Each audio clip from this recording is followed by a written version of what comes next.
It's Wednesday, so welcome back to Waste Some Time with Jason Green.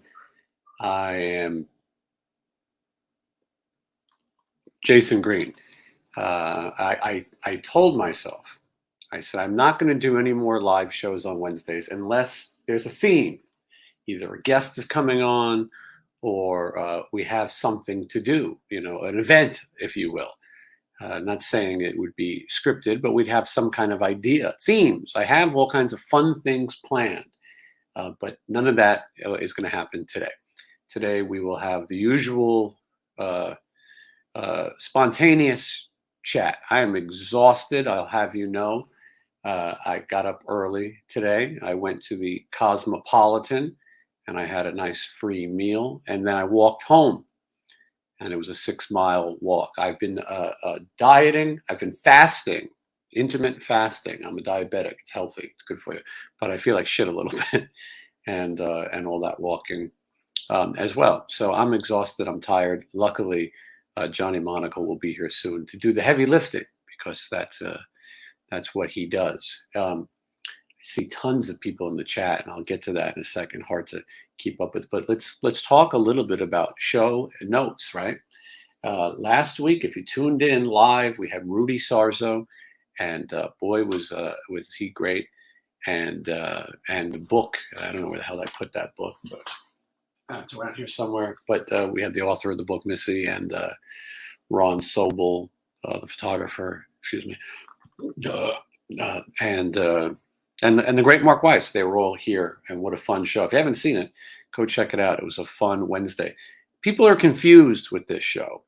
Really what it's supposed to be is every Monday is supposed to be a tour diary. Every Wednesday is supposed to be a live show, and every Friday is supposed to be an interview. And I like to be consistent. I would like to stick to that formula. But sometimes the audience is torn. Some of you would like to see interviews of a serious nature, and some of you would like to see Johnny walk his invisible dog. So I'm trying to cater to both audiences. So anyway, if you missed that interview, check it out. There's a lot of cool interviews. When I last saw you, I was going to bed so I could wake up at 3 a.m. to chat with Jeff Tate from Queensryche. And Jeff Tate was in Ireland. He had a time. Somebody in the Tate family didn't get the time thing right, and it hasn't happened yet, but it is coming soon. And it will be a blockbuster interview. It's going to be the interview of the decade. Right now, though, Mark Torien, as I believe is supposed to be said, is massive. 17,000 people have watched it in less than a week. People going crazy. I don't know if you guys watched it, or I'm sure you did. You wouldn't be here if you didn't watch it. 17,000 people. There was a few things with Mark's interview. He came off very well. I knew he would. He was not going to ruffle feathers, and that's not what he does. There were some discrepancies in some of the things that he said. His timeline was off on a few things. I knew it when he was saying it. I didn't want to interrupt. I think that he's told some of these stories so many times, and sometimes you forget, and sometimes you mix things up. He said that Brad Gillis helped get him ready for the gig. Well, I believe that part is accurate, but he also said, I think Johnny Monaco's signaling me for something. He'll be here soon. Anyway, and so he then said that Bernie Marsden is the one who got the gig. That is incorrect. Bernie Marsden came after Randy Rhoads, and then after that was Brad Gillis. And then George Lynch was up for it, and Mark Torien was also up for it. But so there was a little confusion in that. Some people may have said he was lying. I don't think he was lying. I think the timeline was mixed up. Jakey Lee is obviously the person who went and got the Ozzy gig, which left a vacancy in Rat, which is where Mark went. So that's the timeline. If you watch my interviews with Mick Sweeta, they don't get along. There's a lot of drama in the Bullet Boys camp. Anyway, go check out the interview, hear it for yourself. I think it's a good one. Let me tell you about some of the people that are coming up. This Friday, I believe, Jason Beeler from Saigon Kick. It's a fun interview. He has a solo record out. And so that one is coming. Winger will be here soon. If some of you may know, I toured with Winger, and I've got some great stuff to talk to them about. Let's see, Perry Richardson from the band Striper. I knew him from Firehouse originally, but he will be here very soon. Johnny is jumping for joy in the green room. The Striper guys love Johnny Monaco. They might be trying to get him to church, but they love him. They really do. And they listen. Striper invited us to their Christmas party, and we were not recruited at any point. I mean, I wasn't, but and then here's breaking news. Johnny doesn't even know this yet. Simon Daniels of the band Autograph is going to come on the show. Johnny is the reason why Simon is going to be here. We were at an airport in Key West, and everyone was chatting. I was chatting with Steve Brown, not from Trickster, but from he's in Tesla now. He's Mick Brown's brother, and him and Dave Root of Tesla, who, by the way, are having a Tesla residency. John and I will be there very soon. He's excited as I. But anyway, Simon told Johnny his version of the Autograph story and why he believes he's entitled to use the name. Johnny then told me on the flight, it was a long flight, that he felt the guy had a good story, and you have to hear it. And so in the interest of equal time and fairness, and Simon is a nice person, he's going to come on. He said he'd like to stay positive, a lot like Mark, and he'll tell his story. He knows that I'm confused and that I lean towards not having a band with no original members. But let's hear what he has to say.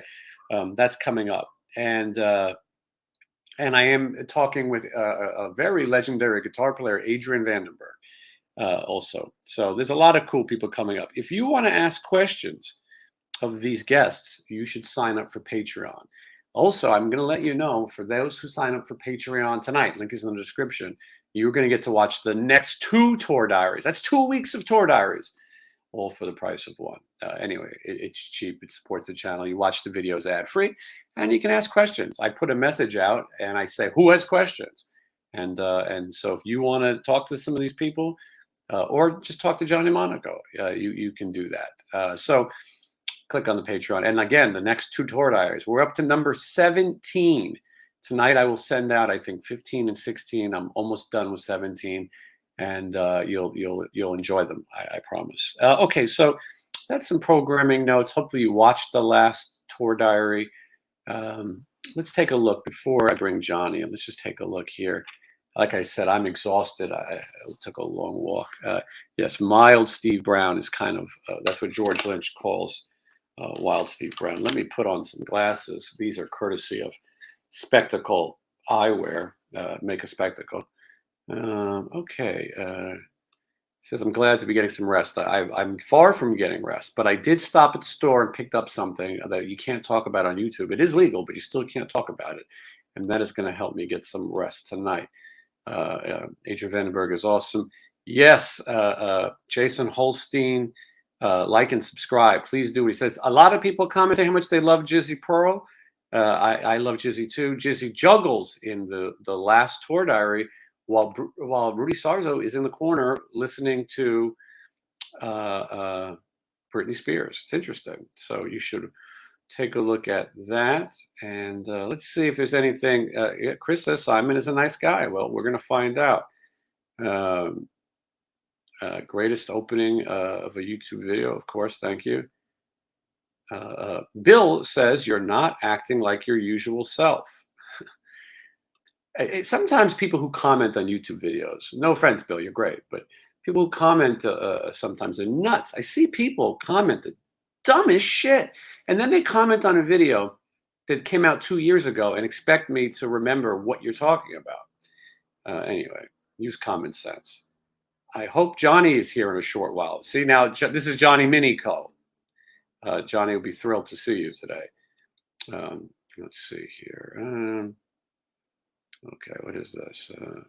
Thoughts of interviewing some European bands that peeps in North America.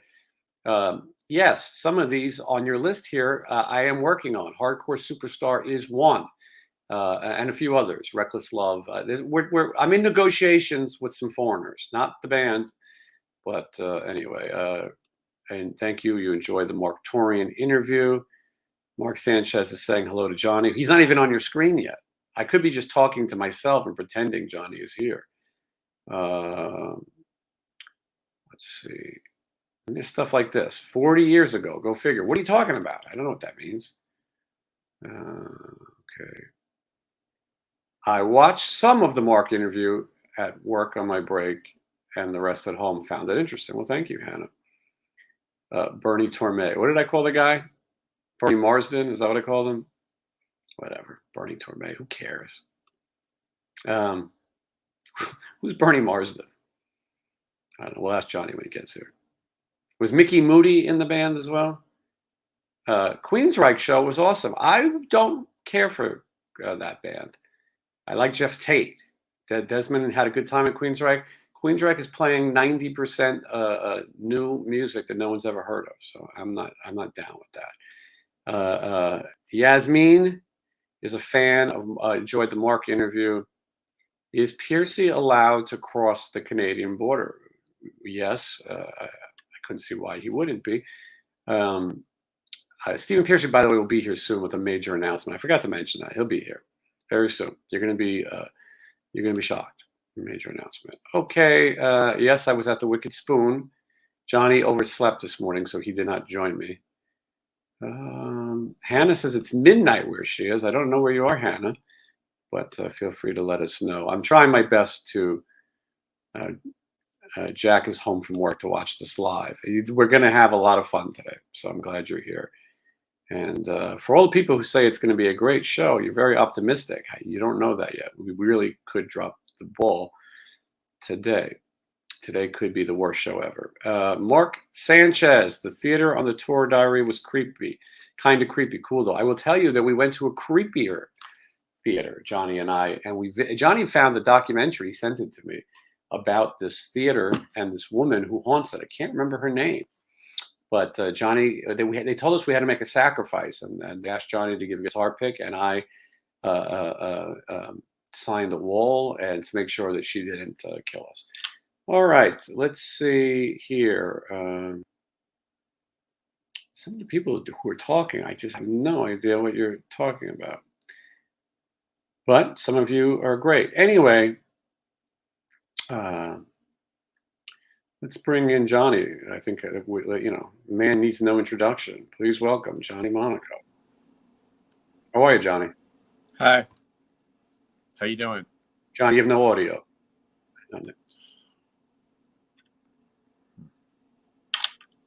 I don't know if this is a shtick.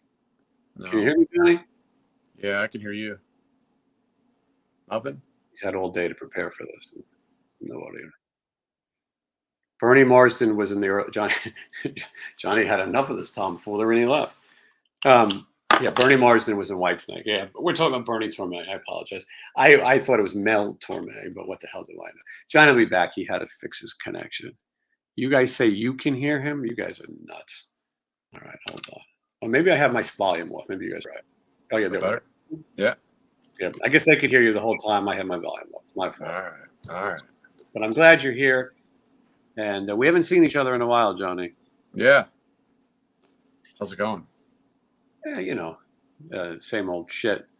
But a lot of people here eager to hear us talk about all the latest things in the world. Here's a nice a $10 super sticker. And let me make sure that I get this person's name right. Beer 30 Lacrosse. It's a new viewer, I think. Beer 30 Lacrosse, welcome. Johnny Monaco is happy to meet you as well. Okay. Will Stephen be playing any Euro festivals? I don't think so. But you have to wait for the big announcement. And Skylar is excited to see Johnny's nice smile. Mm-hmm. And he is that is the new happy Johnny. Yeah. Yesterday, Johnny, I say about Johnny all the time, Johnny likes to act like he's angry. And yeah, he's angry. I'm angry too. But Johnny is one of the nicer people you will meet. Don't tell anybody. Johnny's the kind of guy who would help a little girl get her cat out of a tree. If it took all night, Johnny would help. Yesterday, Johnny went for a walk. and Johnny walks into adventure no matter where he goes. He had to save dogs. There was 2 dogs that escaped. Johnny leapt into action and rescued these huskies. They were going to get across the freeway. It's because these people suck, right, Johnny? Yeah, well, I mean, the dogs, they're notorious for escaping, those huskies. Very Yeah, crafty. they made a break for it. But so a couple things that I want to talk about. I want to talk about the Monsters of Rock cruise a little bit because everyone's so excited. Everyone is just losing their mind with excitement. I think it's too early to be excited. You know what I mean? Like, I got a lot of shit to do before that. But I will tell you that I have been on the Monsters of Rock cruise before. I was on it in 2014 with the band Winger. Johnny wasn't on the Monsters of Rock cruise, but you did the guitar one, right? What's it called? Yeah, the X's and Anchors. Who was on the cruise with you? Ingve and Zach Wild and Bumblefoot? Marty Was Friedman's Paul been. No, okay. but Jeff Watson was there, but he wasn't playing. He was just there. Like, he hung out. I think he taught one of the classes. That's pretty cool. That's pretty rare too. He's not playing currently. Yeah. Some more just guitar players. I can't remember. Tracy Guns got me the opportunity to be on there. Really? So that's nice. And by Yeah. the way, Tracy Guns, I don't know if you look at his social media, he's posting sexy pictures of Orianthi today. And and Orianthi's got a nice belly. But these pictures, I've never seen her without a hat. And it looks like she might have taken out her weave or something. And it makes me think that maybe Tracy Guns, maybe she felt guilty that his hair was not like, I don't know. But anyway, Tracy Guns is posting sexy pictures of Orianthi. Johnny, I want to say, speaking of sexy, Trying Always is here in the chat and would like to say in all caps that Johnny is a beautiful man with sexy hair. I think they're making fun of me because there's a couple people that come on here every week. They must pay attention to when you're starting your podcast, right, and then hope I'm on so they could insult me and make fun of my height. We don't know that one. We don't know. No, not them so much, but there's a few people on here, and they think they're funny, like they're in innuendos of their shitty comedy that they think is funny, right? By calling me little. I still think I know. I just would like to know who it is. I don't think it's who you say it is. Why can't we find out just who the person is? That's all. I don't mind if they do it, but you should use your actual name so then I know. Well, I agree. We're here with showing our faces and our identities, and people should do the same. Scarlett, though, and I know Scarlett is for real, also said absolutely Johnny is very attractive. So there are amongst the idiots there are some good people. Jeffrey Smith says, "Imagine Johnny and Jason in like Tijuana would be a great special. You guys are gonna have a blast on the cruise. Be careful roaming off the ship." Well, you turn your roaming off. You put it on airplane mode. But I will tell you where Johnny and I are going in just 1 second because West Coast Ronnie was nice enough to give us a super sticker, and that is much appreciated, West Coast Ronnie. We'll talk more about the people in here who might be up to tomfoolery in a second, but I want to talk about this cruise, Johnny. Johnny, you and I are going to go on 2 cruises with the Stephen Piercy band. We're going on a cruise at the end of April. And then we're going on one next year. No one really knows about this. It really hasn't been announced, but it is official, so I can say it. 2024. That's right. Mark your calendars. If we live, we will be going to see. I'll just give you a few of the names: Sebastian Bach, Stephen Piercy, 38 Special, Debbie Gibson. That's all you need to know. Let me ask you this: do you think it's too early to start the pre-party for 2024? Yeah. I mean, we need to get a jump on these things. I mean, I wouldn't do that, but I mean, what about for the one coming up? You think it's too early? Yeah, they do the pre-party the night before in Florida. It's sold out, I heard. Like, so is it the same thing as like a tailgater? Like, do you put the grill in the parking lot and make the hot dogs? Like, you start then, that's as you're going into the place. But the pre-party, can a pre-party really start now? I mean, technically it's before. I mean, I suppose, yeah, we could. I guess we could have a pre-party for something that happens in 20 years. I suppose. I don't know. I think it needs to happen right before the event. Yes. Like a day before. Well, I'll tell you the places we're going, Johnny. We're going to go to the DR, the Dominican Republic. That is not a safe. That is not a no, that doesn't sound good. The baseball player David Ortiz, also known as Big Papi, he was shot there. He's very famous. You know why those baseball players are so good at the game? Because they're trying to get out of DR. Yeah, that's a very good point. And we're going there. Yeah, we're going there. And then you don't have to get off the boat. And then the cruise is also going to a place called the private island of Labadee. Now, I don't want to say anything disparaging. I think that the Monsters Rock cruise is a great experience. I mean that sincerely. Larry Moran, who puts this thing on, is a great guy and a hard worker and a really nice guy. And this is great. It's great for the fans. Monsters on a Mountain is great. So, but I researched the island of Labadee. One, it's not an island at all. It is Johnny's getting his map. It is a section of a territory, and what they do is Royal Caribbean Cruises pays to rent that section, and then they pay $12 for every tourist who inhabits it. They have a private military that protects it so that nobody can see the tourists. I got that. But the island of Labadee, the reason they give it that name is they do not want you to know where you're going to be.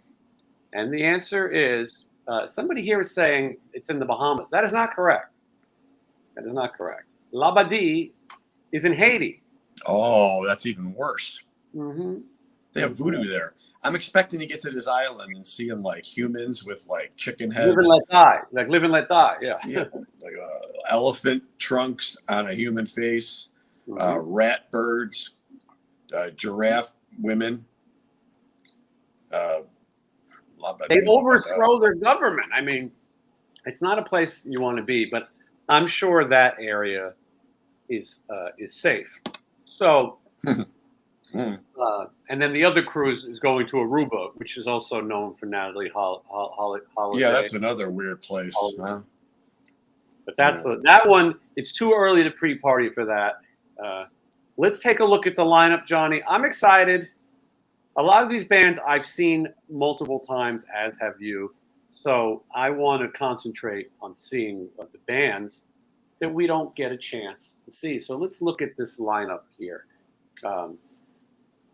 Starting with Tesla. I like Tesla very much. Brian Wheat's been on the show. Johnny, you and I are going to go check out the residency very soon. So anyway, they're going to be there.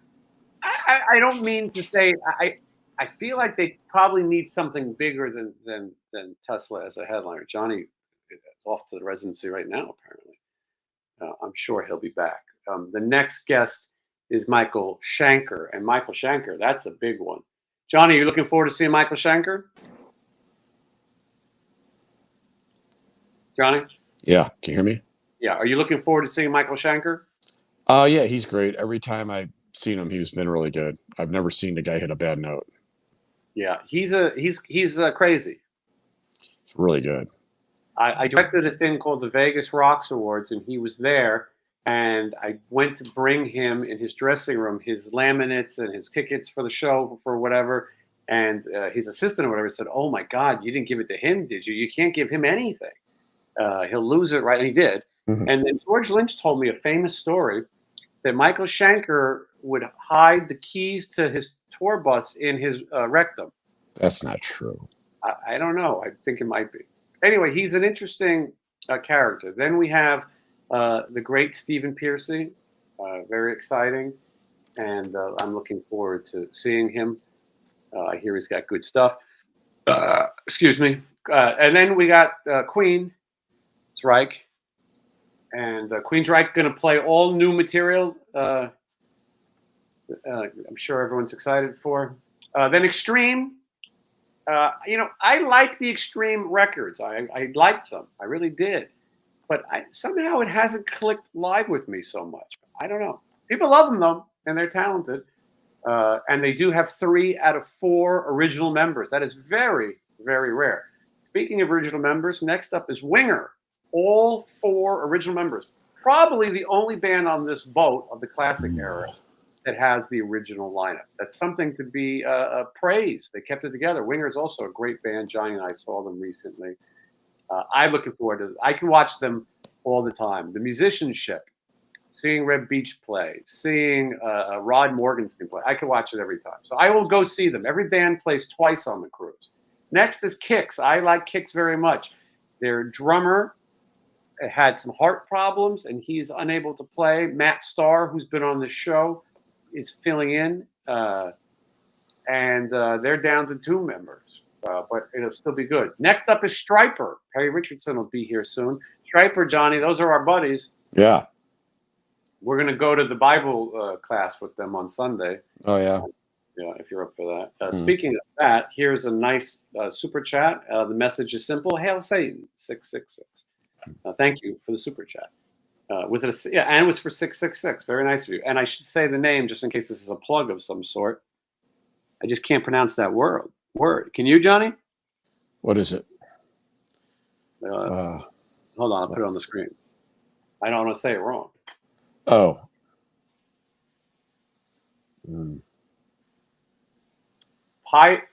Pyrrhic Victory Recordings? Pyrrhic? That's what I would think. Okay, I hope I got that right. Yeah, someone spelled it phonetically for me, Pyrrhic. So anyway, thank you so much for the super chat, and in a great amount while we're talking about Stryper especially. Okay, after Stryper, I'm trying to read this thing on my TV here. Oh, Vandenberg. I'm excited. Vandenberg. That's a big deal. I've never seen Adrian Vandenberg play. Yeah. He's going to be on the show to discuss it, and I'm looking forward to it. Okay, so after the Mighty Vandenberg is a thing called Eclipse. I don't know what that is, Johnny. Do you? No, I think they're from Europe. I think it's foreign, and I think there's a buzz about them because they got a high spot up there, and I've heard people talk about them before, and so and they were just added, I believe. They're filling in for someone. Stephen Piercy is filling in for Saxon. Saxon had a lineup change and was unable to attend, and so the great Stephen Piercy will be there. Next is Loudness. I saw Loudness last time I was on the cruise because that is a band that you don't see very often. I hate to say this, but I'm not sure that they're going to be there this time. Those guys seem to have visa issues and possibly MasterCard. But they I hope they're there. Akira Takasaki, Tusk of a Jaguar, right, Johnny? Yeah. He's like the Japanese George Lynch. Mm-hmm. To me, the best guitar players on this boat, aside from you, would be Michael Schenker, Adrian Vandenberg, and Akira Takasaki. Yeah. Honorable mention would probably be to Nuno. Oh, and Reb. Reb is pretty damn good. Yeah, there's a lot of guitar players. A lot of guitar players. But Michael Schenker and Vandenberg, are a little bit older, and that's makes it cool. And you don't get to see them every day. Yeah. Okay, after Loudness, and then now the print gets smaller. Oh, Doro Pesh. Doro's great. And her drummer is Johnny D from Brittany Fox. He's been on the show. And Doro's a lot of fun. Doro's the queen of metal. You know that, Johnny? No. You're gonna enjoy her show. She's good. Okay. And then next is DAD. Johnny, do you know what that is? I don't. I remember a video on the Headbangers Ball. The guy wears a helmet that shoots sparks out of it. And DAD stands for Disneyland After Dark. That's all I really know. I'm shocked how high up. I don't know what order these things are in, because how is DAD a build higher than a Great White? Anyway, so next you know how. I do. Yeah, someone ponied up. Yeah, someone greased the wheels. Okay, so after DAD is Great White. Great White has a new singer named Brett Carlisle. He's a talented kid. It was really good, really good. Yeah, he's probably the best voice they've had in a long time. He's in he's in one of the upcoming tour diaries. Sign up on Patreon and you can see it. Next up, I see people talking about Faster Pussycat in the comments. Tammy has said he will be here. I don't know. There's a new generation of Faster Pussycat that people love. On the cruises, people love seeing these guys. They love it, even though there's only Tammy. The rest of the guys have nothing to do with Faster Pussycat. But people love it. I like Tammy, and I think people go see them. It's not high on my list. I hope that doesn't make Tammy back out, but it's not really my thing. Are you going to make sure to be on the poop deck for Faster Pussycat? I've seen it before. All right, let me go over here because the print is so small on these stupid things. Next is Nestor, and somebody in the comments said that Nestor is from Sweden. So I'd like to see that. It's a terrible name for a band. Nestor, stupid name. There's a pitcher on the Yankees named Nestor, who's good. Anyway, so I don't know. I'll watch something different. Next is Rose Tattoo. Rose Tattoo are legends from Australia, I think. Right, Johnny? Yeah, I don't know. They influenced a lot of people. I know that. Rose Tattoo is, I think it's like AC/DC type legendary. But whatever. Next is Hardcore Superstar. We're talking about, I'll be honest with you, I passed on them for the show several times. I didn't think this audience would care. But I've heard some of Hardcore Superstar. A lot of people say the singer looks like me. It's because he has black hair with a part in the middle. Somebody, Scarlett, who loves you, Johnny, but she thinks you're being a stick in the mud. I'm listening to you announce the bands. What am I supposed to do? Yeah, I agree. And we'll comment afterwards. We're just trying to get through this massive list. Next is Taiketo. Johnny, do you know what Taiketo is? Yeah, I mean, I kind of remember them, the name. Singer's name is Danny Vaughan, and I think he was out of Brooklyn. I think they were a New York thing. But anyway, I saw them around, and I think it's kind of fun that you see some of these bands that really, this is the only place you're going to see them. Carla Green is here, 66, and Donnie V for president, of course. And surprising not to see Lita Ford or Vixen. Well, they have Doro, and that fills the female quota. Next is Wigwam. Don't know what that is. I know it's foreign. Mark Evans, the original bass player for AC/DC, I guess, plays in Rose Tattoo. Danny Vaughan was also in the band Wasted. And as a guitar player, Johnny does a great job with Rat. And people are going to ask, there's a lot of questions for Johnny. Slow down. But Culture Pulse says, Jason and Johnny, wife and I love the videos, especially the travel vlogs. Thank you so much. We appreciate that. I'm glad you guys enjoy a little bit of our misery and sometimes joy. Okay, Wigwam Bam. I don't know what it is, but maybe it's good. Tyler Bryant and the Shakedown. I looked this up because I wondered, how does this guy on there?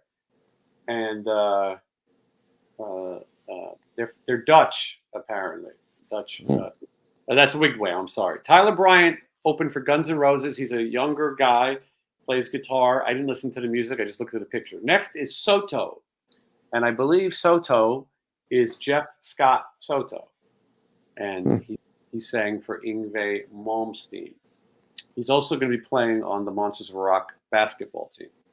Next up, I don't know if I'm supposed to talk about it, but they are drawing up a basketball team. So far, I will tell you, Jeff Scott Soto is on it, and Joel Hoekstra is on it. Those two are monsters, and Nuno Betancourt is on it. Okay. Well, how many days is this cruise? I think it's 31.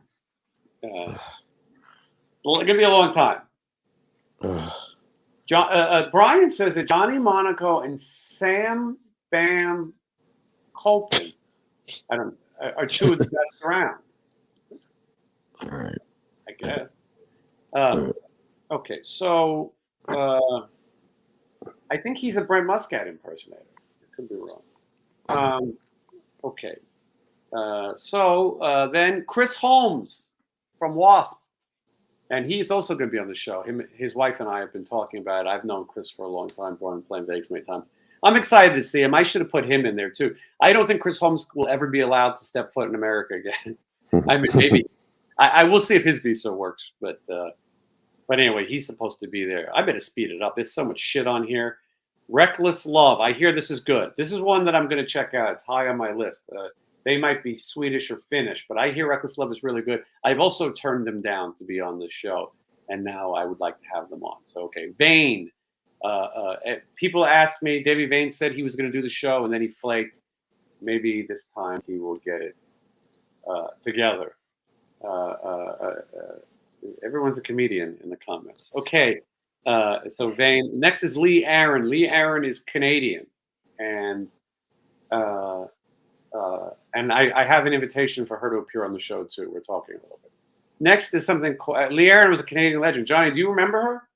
No, I don't think so. Yeah, I thought I was just too young, but someone says that Brian Forsyth from Kicks is a great guitar player and great guest. I agree, and he also is playing. He's doing double duty from all that meat he eats, probably. But he's going to be on there with Kicks and Rhino Bucket. Rhino Bucket, by the way, had one of the first transgender drummers. Did you know that, Johnny? No, I did not know that. Drummer for Rhino Bucket. I don't know if it would be a she. It's a she now. I don't know if she is in the band. I'd have to research that. But their drummer did have I don't mean to be disrespectful. They did change genders, I guess. Whatever she's happy with, right, Johnny? I mean, I might do it too on this cruise. Okay. People chiming in the comments, which is good. Okay. Something called treat, Johnny. I hear you use the word treat a lot. What? Treat. Oh. Or no, okay. Snack. You like snack, not treat. I apologize. I got it confused. Mark III, and yes, Mark III is a very similar situation. Mark III became Marcy III, which is, and that's what she is now. Okay. After Snack is Dirty Looks. I was a fan of the band Dirty Looks. The singer has passed. I believe Jason McMaster is the singer for Dirty Looks now. I'd like to see it. I like some of those songs. Next up is Spike. Spike is very controversial. I'd like to have him on here to talk about it because Spike is the singer for the Choir Boys, once known as the London Choir Boys. There's a lineup of the Choir Boys running around, sort of Autograph-esque.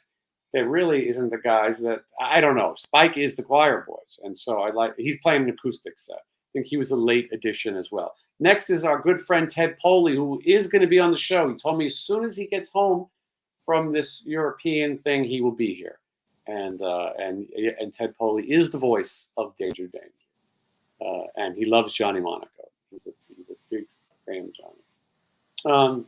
Next up is Soto. Again, he's back with Beeler, Jason Beeler.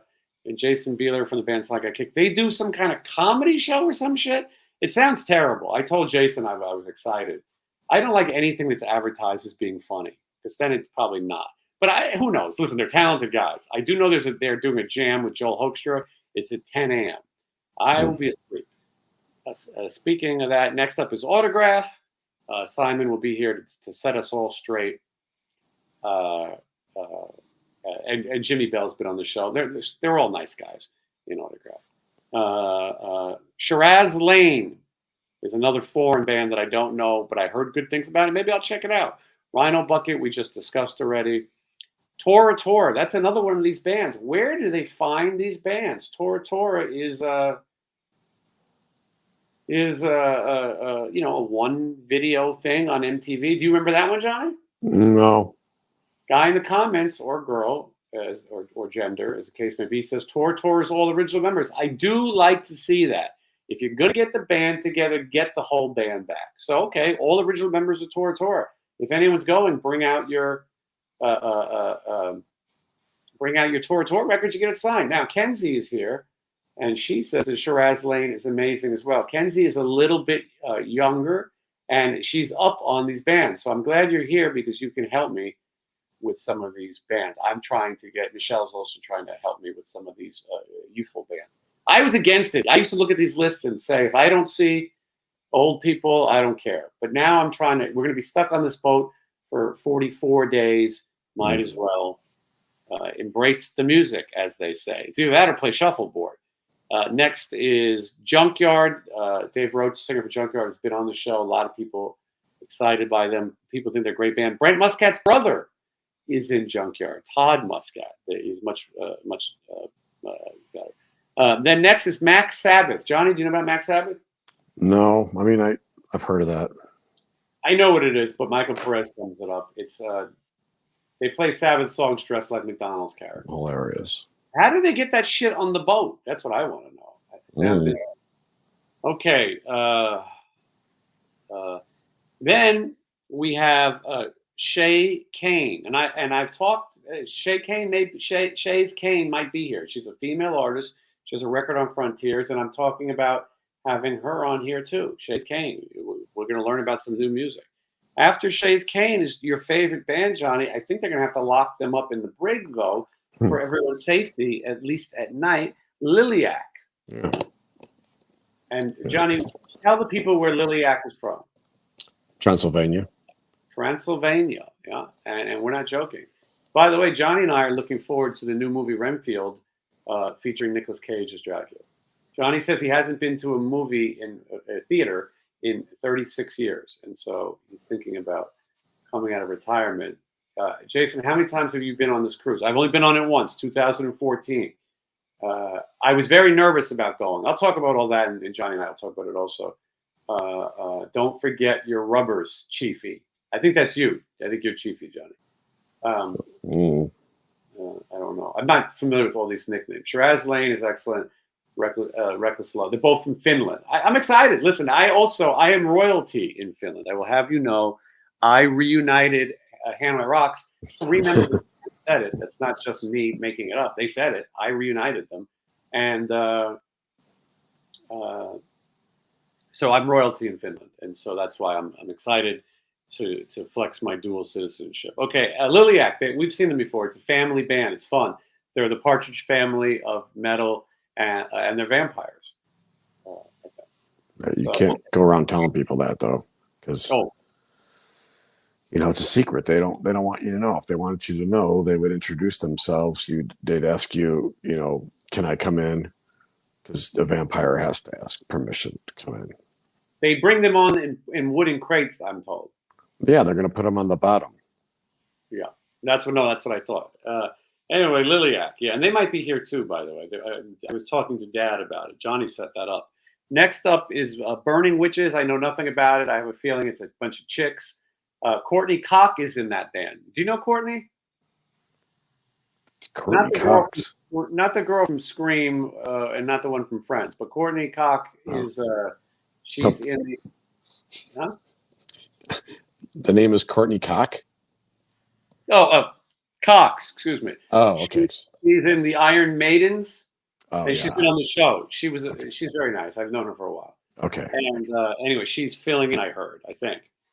Next up, God, I can't read this shit.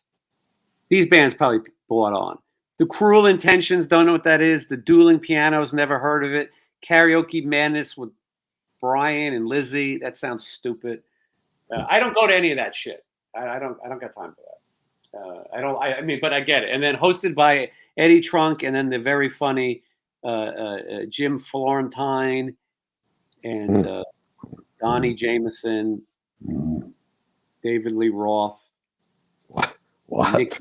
Nikki Blacks. David Lee Roth is not going to be on the cruise. I can't read the print. And then Metal DJ Will. I know who he is. I think he DJs. What's the last one say? What's that last one? Copyright 2022. No, I don't know. It's all. Listen, this is going to be fun. Are these my favorite bands? No. I mean, some are, some aren't. But it's fun. It's a cruise. So Johnny, are you after now? We talked about it. We're going to leave from Port Canaveral, which is in Orlando, Florida, and we're going to go to Puerto Plata, which is in the DR, and then from there we're going to go to the island of Labadee, which is Haiti. Johnny, are you excited about the cruise? I mean, I don't know. I won't know until we're there. I mean, I don't know if it's going to be moving around a lot. That sounds like a lot for 6 days. I was very scared when I went. I mean, I don't know.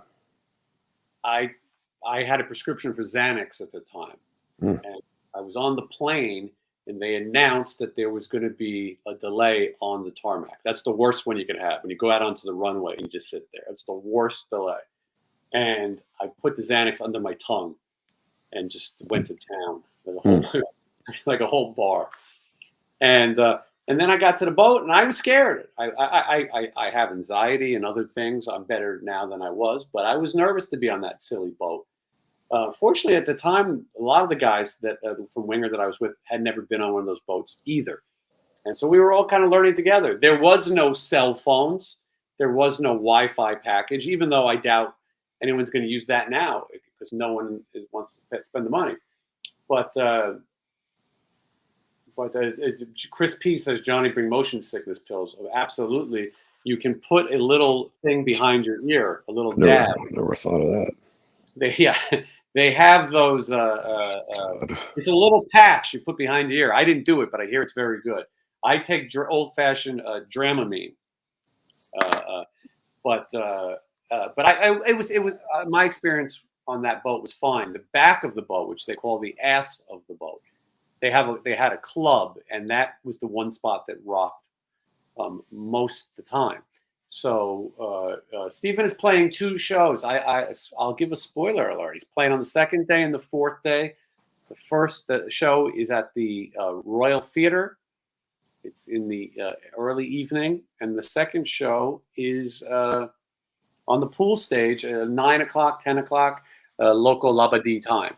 So you're going to want to be there. Again, Stephen will be here soon with a major announcement, and it is major. I'm not just bullshitting. Okay, so Johnny going to where we're going to go, and we're going to tour Diary, and we're going to meet, and we're going to mingle.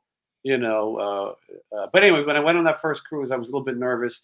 Red Beach was in the cabin to the left of me, and Jeff LeBar, the late Jeff LeBar, was in the cabin to the right of me. I can remember, came back to my room after Cinderella's final performance, and the guys were in the hallway talking about how they had to get rid of Jeff LeBar and how he was a problem. And it was sad. And by guys, I mean Eric Brittingham, maybe Frederick Corey, and whoever else, I don't know. But anyway, yeah, there was problems. Rest in peace, Jeff, though. He was a nice guy. Troubled. But it would have been his 60th birthday the other day. Johnny, life is short. Sounds cliche, but boy, if we lose people left and right. So we're excited. Someone says Blotzer reunion. Blotzer is on tour right now by himself. He plays with local bands. So if you want to see it, I don't mind promoting it. If you want to go see the Blotzer experience, I mean, I'm sure in a week or two he'll call it rap. But anyway, Johnny needs dinner. He is grumpy. Get him some steak and sugar. I'm not grumpy. I'm just sitting here listening to what you're saying. JB is a very nice viewer, but trying to hold back a little bit. So, because there's always some people that come here that just have to start. I just want to know who they are. That's all I want to know. I just want to know who they are. Yeah. I could do the rest. I mean, I just need. Well, you're Sicilian. I don't even know. I mean, it's fine. If someone's got a problem, they don't like me. There's people that not everyone's going to like you. Once in a while, I meet people that don't like me. Usually, it's not in the elevator. Yes, those elevators on those cruises are a little. And I am very relaxed. I don't need any wine. I haven't had anything to drink in a long time because I've been trying to work out. Johnny's also been fasting. We're both fasting, and it can make you tired and slightly irritable. Start making you wear ridiculous glasses. Listen, if I was irritable, I would have let those Huskies run into traffic and get creamed by a station wagon, which almost happened. They just don't care. I've never seen a dog with that much gumption just run into traffic. The cars were like swerving. The thing had to do this. You could hear its nails go slide around the tire. It almost got wiped out. Now, if I was grumpy, I would have been good for him. It probably deserves him right that he got off that leash. But I'm not really grumpy. Just do something. Somebody should do something good. I'll be interested. Or at least funny. If you're going to insult me, at least make it funny. Yes. I mean, the theme of that I'm small, I don't even know that I really am. I've seen small. Yeah. And then to make short like jokes that are just, kind of slipped in that whatever this person feels is comedy. I just tell me who you are. Call me on the phone and I'll be right. I mean, that'll be great. Yes. Sorry, I'm reading the comments on the screen. No, that's fine. Now I'm kind of looking, and that's another thing I do. I look down while you're talking, and then I'm reading these because you're talking. What am I supposed to do? Interrupt you and tell dick jokes? Yeah, well, that is the other thing for those who are watching. Johnny is a professional broadcaster. I'm trying to get through the list so that we have a topic that we can all talk about. Johnny adds color commentary to it, but he's not going to interrupt on every thing. Now we can talk, now we can go back. But it's just nobody's funny. They all think they're way better than they are, and they just have attitudes. Wait, this guy asked this question before. Which one? If I remembered a place in Chicago, where is it? Okay. I don't. Yeah, Beginnings in Schaumburg. Yeah, I remember that place. I don't think I've ever been there, but wasn't that at the mall at Woodfield Mall? Edgewater, yeah, I've been to the Edgewater. I saw Uli John Roth. Wow. At the Edgewater, when I was 15, we drove there over the state line and snuck in. And I also saw Holland there when Michael Angelo Badio was human, and he played one guitar, which is crazy now to think about. And he played with that band Holland, and it was great. Played a Dean Cadillac, just plugged right into the Marshall. Never seen anybody play like that before. And, that was at the Edgewater. And then I think I saw Michael Schenker there. Just like guitar players used to go there a lot. So there's that. Yeah. All right. So if you have more questions, hold on. What are we saying here? Oh, and I have the ticket stub signed from him. You might like Uli that. John Roth? From that show. That's cool. Yeah. Can we still do the Jason and Johnny as a couple of jokes? I will tell you that Scott Coogan messaged me the other day and he told me that he watched his first tour diary. I don't know what took him 14 episodes, but he said, I figured it out. It's like you and Johnny on a date. And I thought about it, and he's not wrong, because a lot of the tour diaries, it's Johnny and I deciding where to go for dinner, which a lot of couples have that issue. And the things that we get into. Johnny wasn't in the last tour diary very much because it was his homecoming. So he had family and friends. And sometimes I go off to places on very little sleep. At Hendrix grave. I don't know if that one came out yet. It's coming. And I went, and then I went to the Breakfast Club school and Harry Carey's grave. So we're not always together, but we do enjoy each other's company. Let's see.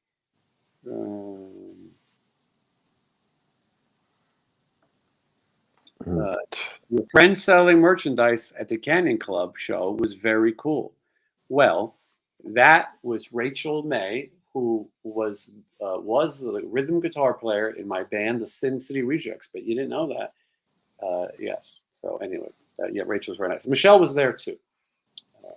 But Michelle, she throws her ego around and refuses to hang out at the merch table. I'm joking. She was there. Let's see. How long have you and Johnny known each other? This is like the newlywed game.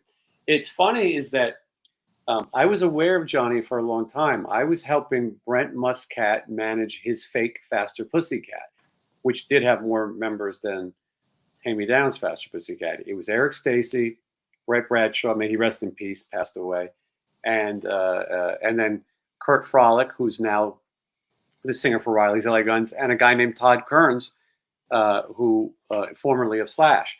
And anyway, they were going on tour overseas. It was a shoddy tour booked by shoddy people or something. I don't know the deal. But anyway, Johnny Monaco was playing, and everyone told me there's this guy named Johnny Monaco, and he's a very talented guy. And I didn't doubt that he was talented, but I thought, who cares about a guy who's not Donnie V? Now I think that more than ever. And actually, Johnny did an amazing job. Donnie V didn't want to be there. The ship had to go on, and Johnny kept that band together for quite some time. But I still didn't pay much attention to Johnny. We have a mutual friend who told me how funny Johnny is. You got to have him on the show. But as Johnny and I both say all the time, when someone tells you how funny somebody is, you get worried. And I go, oh boy, what's he going to do? Have an invisible dog, or a raccoon? Anyway, you're lucky. I started watching some of Johnny's stuff. Johnny has a podcast of his own. Anyway, he was hysterical. And I said, Johnny, I got to have him on. And I thought that Johnny would talk a little shit and do impressions. And he didn't. Johnny did a very straight interview, which I respected, because Johnny felt like, well, people are actually going to watch this one. I'll do a real interview. Then we had a guest not show up on a Friday morning. I called Johnny and I said, would you come on and be a surprise guest? I compared it to how Tony Randall or Regis Philbin used to fill in on David Letterman. And Johnny said, I'll do it, but I had a little bit of a blackface issue. Johnny, what did you do? Did you dye your beard or something? Yeah, tried to do that. Got on my skin because it wasn't long enough. So I ended up looking like a, Al Jolson. Al Jolson, Mammy, or you can't really go out in blackface anymore. It's very frowned upon. It's frowned upon, yeah. It's not. If I did it around here, they'd be thinking I was making fun of the security team. Mm-hmm. Mm-hmm. Yeah, they sing Mammy while they're working, I heard. So anyway, but Johnny came on that day. We talked for 3-4 hours. The show did really well. I knew Johnny was funny, and I thought, well, I'd like to have him involved more. And we started sporadically doing this. If you watch the tour diaries, you kind of see all this. When the M3 festival came up and a guitar player was needed, I said, well, I know the guy. I knew that Johnny's playing was outstanding. I was familiar with that. I knew that he could sing and those kind of things. And anyway, that's how we knew. Okay, West Coast Ronnie, thank you so much. I appreciate the super stickers. Anyone else wants to support the show, please go to Patreon and watch videos so I can give you something for this. Yeah, have Red Fox on the show. Well, there is a great show on here about Red Fox's grave, which is and his home and grave are right around the corner from me. We went to Harry Carey last episode. Okay, is that one out already? Yeah, I guess it was. Yes, that's a good one. Todd Kearns, formerly of Slash. I guess that's not my announcement to make. Sorry, we hear it from somebody else. Jason Geraldo. Yes, Geraldo was my first job in the entertainment business, and what motivated me to want to be a talk show host. That's what I wanted to be. Johnny, don't you love when people give nicknames? Johnny talked about this all the time. J-Mon. J-Mon is the best. F the rest. That might be you. J Monaco. That's you. J-Mon. Yeah. People love to call people by their last names, especially. C. Thomas Howell, Soul Man. That is what Johnny looked like a little bit with the blackface. Johnny Minico is offended. He says the blackface is more than a little racist. See how he's the word little. It's supposed to be funny. It's not. Is it funny? No. How about I would appreciate if it was, by the way. I would be up for it. If the guy was funny, yeah, I'd be okay with it. Really, I would. If it was just funny. It's just I just don't like it when they don't tell you like who the person is. Why don't one of the people on here? There's 248 people watching. Why don't one of you just find out who that is? Can you do that for me? Yeah, I'm going to get on that. We're going to get a private We're going to get a private eye. Johnny, every now and then I want to have somebody on the show just because I like them. And I know the audience won't get it. There's a bass player. His name is Freddie Washington. Not Boom Boom Washington from Welcome Back, Kotter, but Freddie Washington. He plays one of the best bass lines of all time. The song is called Forget Me Nots. And Forget Me Nots might not ring a bell to most of you, but if you know the song Men in Black by Will Smith, it samples Forget Me Nots. It's one of the best bass players. And he played with Prince.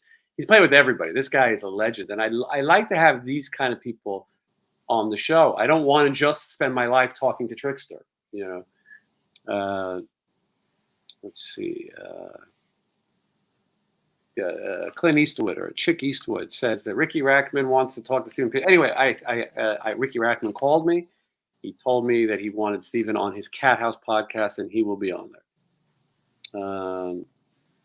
Someone points out, and they are right, Mark Sanchez, our friend, Joey Lawrence did wear blackface on an episode of Give Me a Break. Of course I remember that. I love Give Me a Break. I met the actress, Kari Michelson. She's like 60 now, and she is still hot. A banger at 60, if you can say that. I don't know if you can. Hey, look at these nice people. First of all, Beer 30 Lacrosse. Johnny, when you see all this money that's coming in, you're going to wish you would have went to lunch today. Beer 30 Lacrosse, thank you so much. And Eric, Johnny, pronounce Eric's last name, because $50 is very generous. Where is it? It's on your screen. Oh, Gear. Is it Gear? I don't want to fuck this up. Eric, write it out. Pronounce phonetically. Very it could nice be Geyer. It could be Geyer, but Eric, it's very generous and much appreciated. Again, I wish you guys would sign up for Patreon. That way, at least you get something. I mean, listen, however you show support is appreciated. But if you sign up for the Patreon, you watch all the videos before everybody else, get to ask questions, and you know, camping trips with Johnny. Johnny's gonna have his own Patreon soon, and we'll you have to do that. Janice, thank you so much. By the way, I will point out Johnny is very kind to come on here. So if you want to help Johnny, he doesn't need any more desks. He's got plenty. But you can go on his website and buy a CD. I think that's the coolest thing you can do. You know, then I gotta send it out. I'm gonna like do a Patreon, so then they could just go there and sign up, and then I'll put out content that only those people can get. So if you like what I do there, then okay, that'll be fun. Oh, Johnny, it's Geyer. Geyer, yes, thank you, Eric. Eric Geyer, much appreciated, Eric. If you had a question or you got something you want to plug, I mean, you know, whatever you want. Jakey Lee has a question for Johnny. Let me see if I can read this. Jake Lee would like to say, Johnny, have you noticed modern guitar players don't have a distinct tone anymore compared to 70s, 80s guys like Nugent, Tom Scholz, Lifeson, Eddie, Randy Shanker, Blackmore, etc.? I do. I think a lot of it has to do with their ears, obviously, what they hear to them, that what they think sounds good and what doesn't, and the amps and the gear they use. It's different than back then. So it's a little more sterile, a little harsher, a little more high end, a little more mid scoop, I guess. I don't know. I think that's why a lot of players want to use vintage heads or have, you know, heads that were modded, you know, to sound like old heads. It was a good question. I don't know where the fuck it went.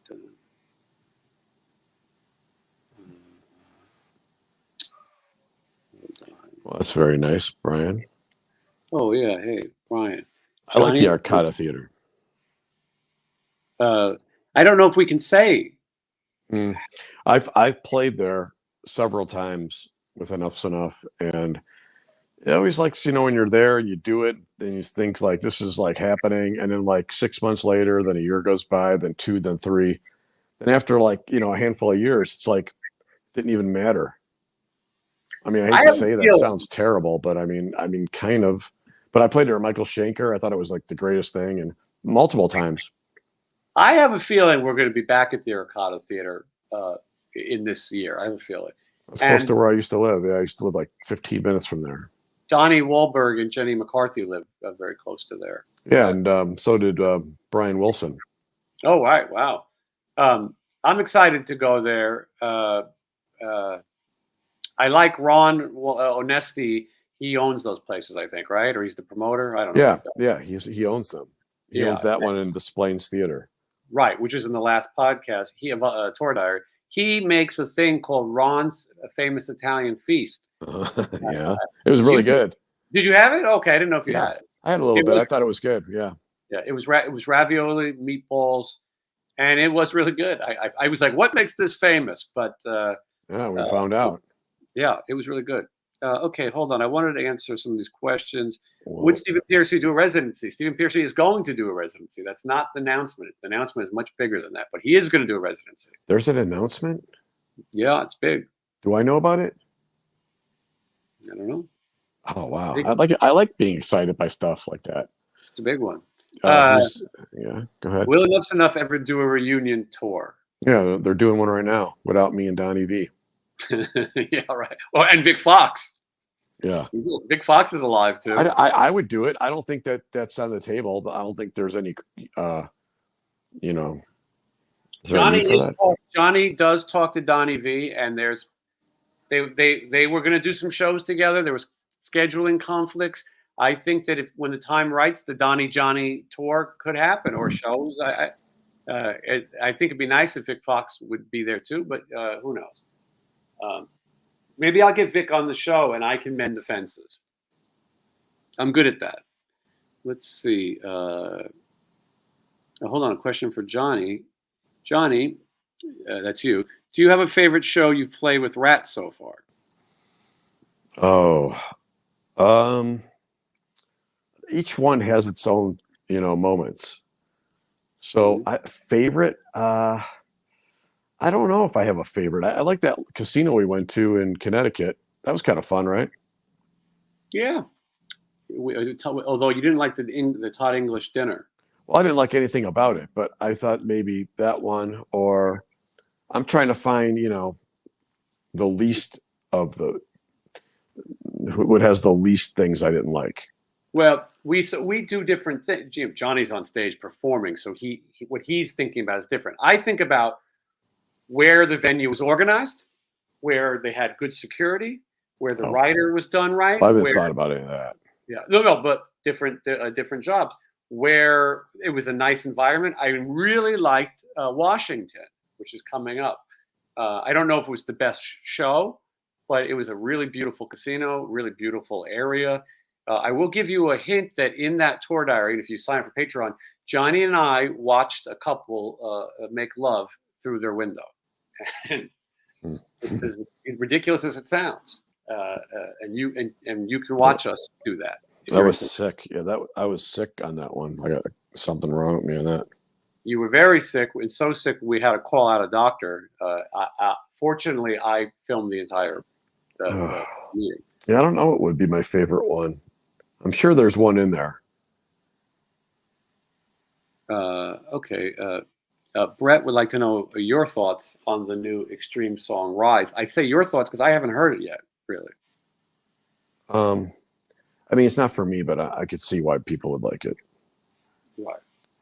Actually, I remember you sent me a little video. I did hear some of it. I'd have to hear it again.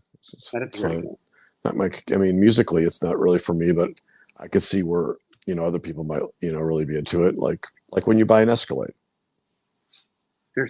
I don't understand. I don't relate. They're talking about the solo, Johnny. I believe you could play that solo after hearing it one time. Yeah, someone asked me about that, so I turned it on and I was watching it, and I kept stopping it, and then I would figure it out and continue. So I think within one setting, I learned it. I don't know if I could play it up to tempo, but it's not that it's just that he's got some cool notes going in there. His vibrato's cool. I think the tone of his guitar, the production of it is really good, and the pull off thing at the end, the sequence that he does there is pretty cool. Yeah, it's fine. I don't know. Johnny, fan of Marty Friedman? Oh, he's really great. He jammed with Mike Marney the other night. Did you see that? I heard about that. Yeah, and I've seen Jordan Ziff was playing with him somewhere. Yeah. Yeah. No, he's great. I mean, plays a lot of exotic scales and a lot of atonal kind of things, but he's, legendary. Yeah. I was more of a Jason Becker guy, but I still think that, like when they had Cacophony, that was great. Yeah. I like Becker better as well at that time. But they're both great. Will Cinderella ever do a farewell tour? Yeah, they did it on the cruise. There will never be another Cinderella show, in my opinion. I don't think Tom Kiefer cares to do it. If he was going to do it, he would already do it. He is that band. They call it Cinderella's Tom Kiefer. Fred Corey, who I'd like to have on the show, he's doing very well in other projects. He did not play drums on the first 3 albums. I'd like to ask him about that. But Jody Cortez, which is a guy, not a girl, played drums on the first album. I believe passed away recently. But anyway, and Cozy Powell played on Long Cold Winter, who also passed away. But anyway, I don't think that the Cinderella needs to. I don't think those are shining names, if that makes sense. Okay. Hey, I'm going to put Johnny Minico in a timeout. All right. Sorry, Johnny Minico. Don't apologize to that prick. Somebody find out who that is. Yeah.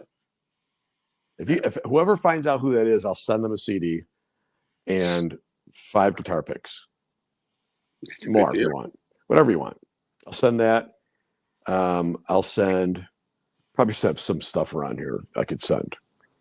So if you're gonna be a hater, be funny. We used to have a guy on here named Dr. Paul Shortino. I haven't seen him in ages. He would have some really good comments. He had some, but he wasn't really mean though, spirited. No. But I'm saying he was funny at least. If you're going to try to do something, be funny. And if you're going to mock somebody, be funny. There's plenty of things you can make fun of that we would laugh about. Still think I know who it is. If it's who I think it is, that would be so epic. It'd be iconic. BRI, which I'm assuming is Bry, says, in my opinion, Johnny fits the guitar play. Fits the Piercy band better than the previous player. Any backstory on the previous guitarist? Yeah, I can tell you the backstory.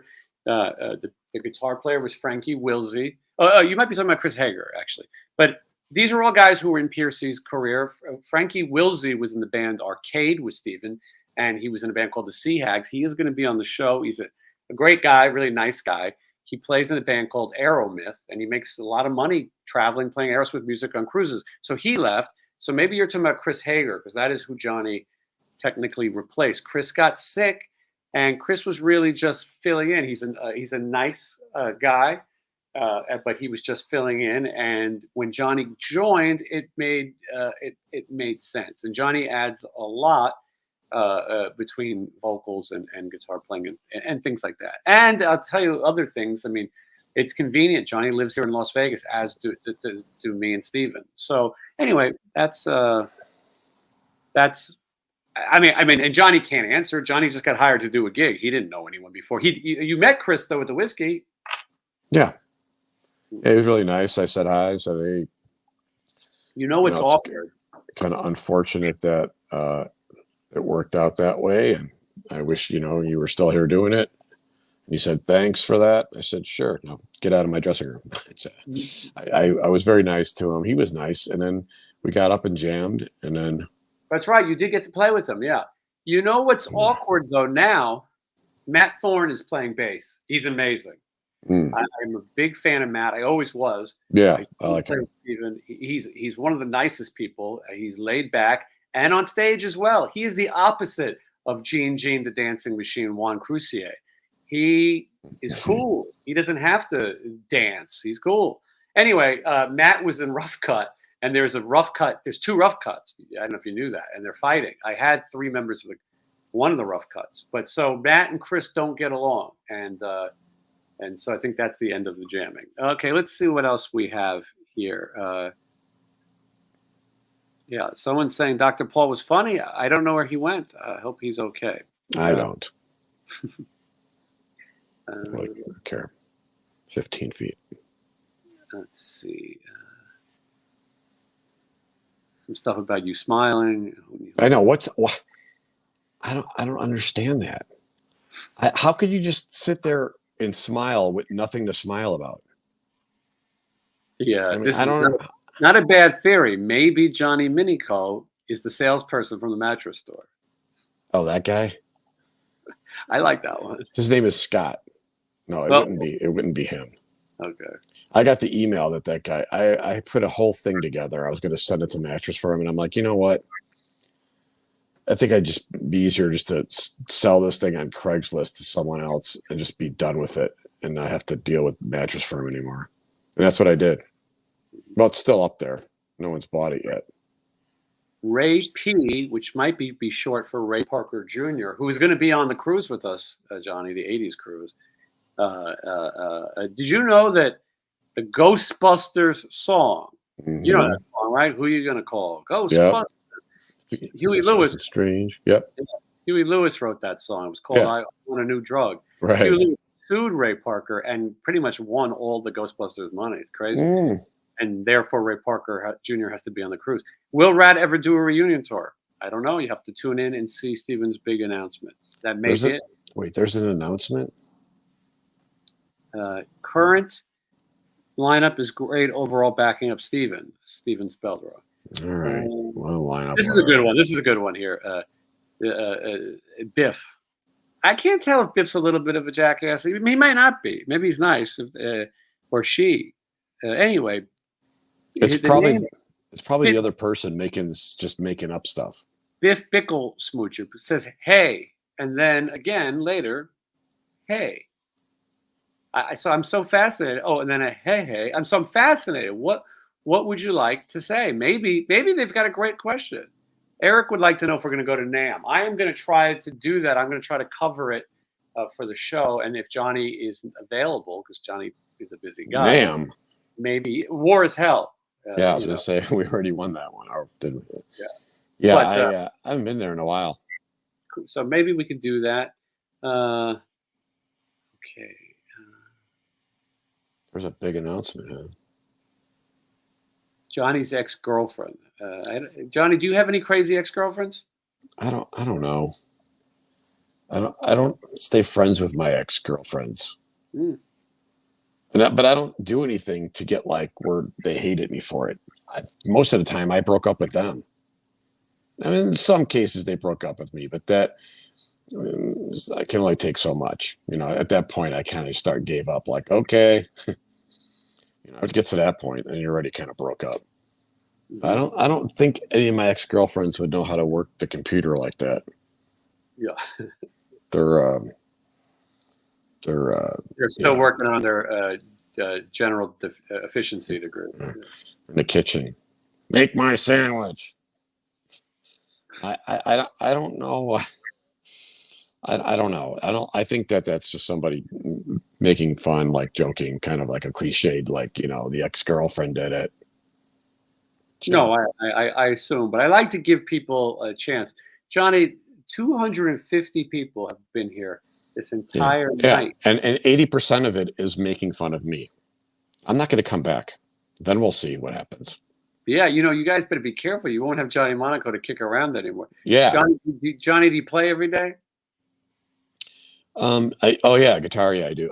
Well, sometimes I'll miss. And then there was a time when I went like months for a while and I just didn't play guitar that much. Johnny, this might sound ridiculous coming from a novice, but maybe I'm onto something. Do you feel sometimes when you don't play for a long time, you pick it up and then you play better? Absolutely. Okay. That's how I feel. Absolutely. And that's sometimes I do find that's the case. Or if you play a different guitar, sometimes you get a different ideas. But I play so much that I try to keep it fresh. So I'll do different things. Like one day I'll do a web thing, and next day I'll do guitar thing, and then I have live shows, and I'll go out with you guys, and so it's kind of like a mixture. Right now I'm kind of I haven't been playing guitar that much the past couple of days.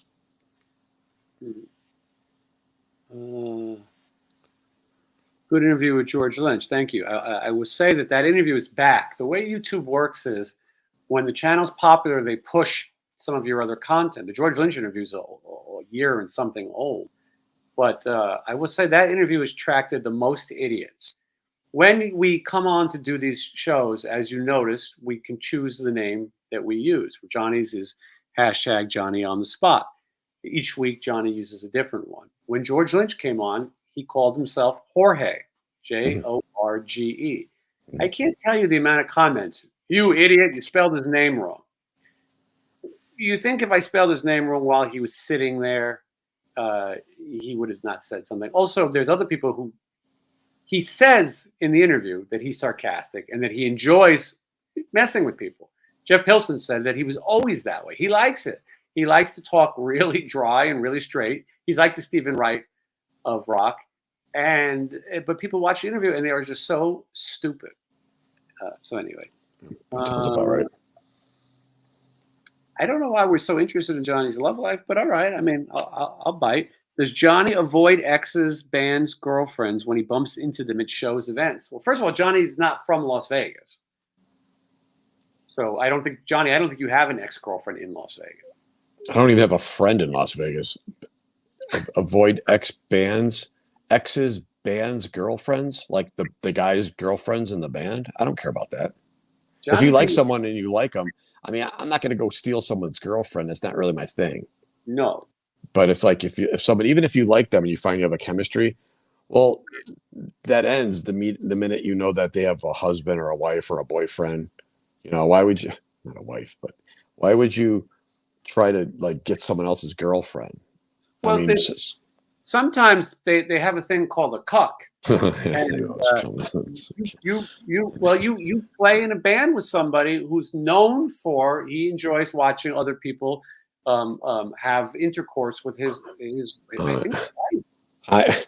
I am way too jealous to do that. So if someone's with another guy, and I'm like, if she's with this idiot, we probably wouldn't work out. You can always judge the person by the idiot that they walk in the room with. Mm-hmm. So most of the time, the girls I meet, you know, we don't have much to talk about. You know, they're into the scene, or sometimes not. Sometimes they're just a unit, and then they spend all their time together. Even though they're with another band, they're outside of the pack a little bit, and they're kind of like, you know, really like friends, kind of. You know, that's not for me either. I need to have a real tenuous hold on my young girlfriend. I wouldn't do that. It probably wouldn't be a call to me. If it was someone I really liked, you know, would I double think it? Probably not. Don't care. A lot of questions about guitars. I personally get so bored by this bullshit. But maybe one day we should do like a seminar. I'd be happy to interview Johnny about nothing but music. But I will let this one. Mark is such a good guy. People want to know about your pickups, Johnny. Those are Pariah pickups. It's a new company that that's Coogan's niece, Mariah. I know Mariah. She was in a band called Queens of Noise. That's not true. So Pariah pickups, which I thought I was using Piranha pickups for the past 2 months, but evidently no. And the one in there is called the Honeymaker. Also my nickname in college. The Honeymaker is an Alnico 5. So that means bigger magnet, less windings. The one I had in originally was the stock one. It sounds good. They're a good company. The guy's very, very nice. Are you endorsing those products? I think I am now. Yeah. So I put it on my website, you know, to let me try them out. I'm not really a big into the tech stuff, you know. I don't think things sound that different. I know a lot of guys swear by things, and they, you know, next month they're on the next train with whoever will give them stuff, and then this is the greatest thing, and then this is the greatest thing, and they all can barely play the guitar. But it's like I just like to use whatever's in there. But if something's going to sound a little better, which I was hoping, you know, I would give my guitar a little bit of a makeover, you know. Because I've been playing these shows, but I think they sound good. Speaking of barely playing, Steve Mundy would like to know if you and I have played together. I think they're talking about music. No, but you know, I tell you, Scotty Griffin, the singer for my band Cincy Rejects, he's moved to Florida, He plays Roger Rabbit at the Disney World now, I think.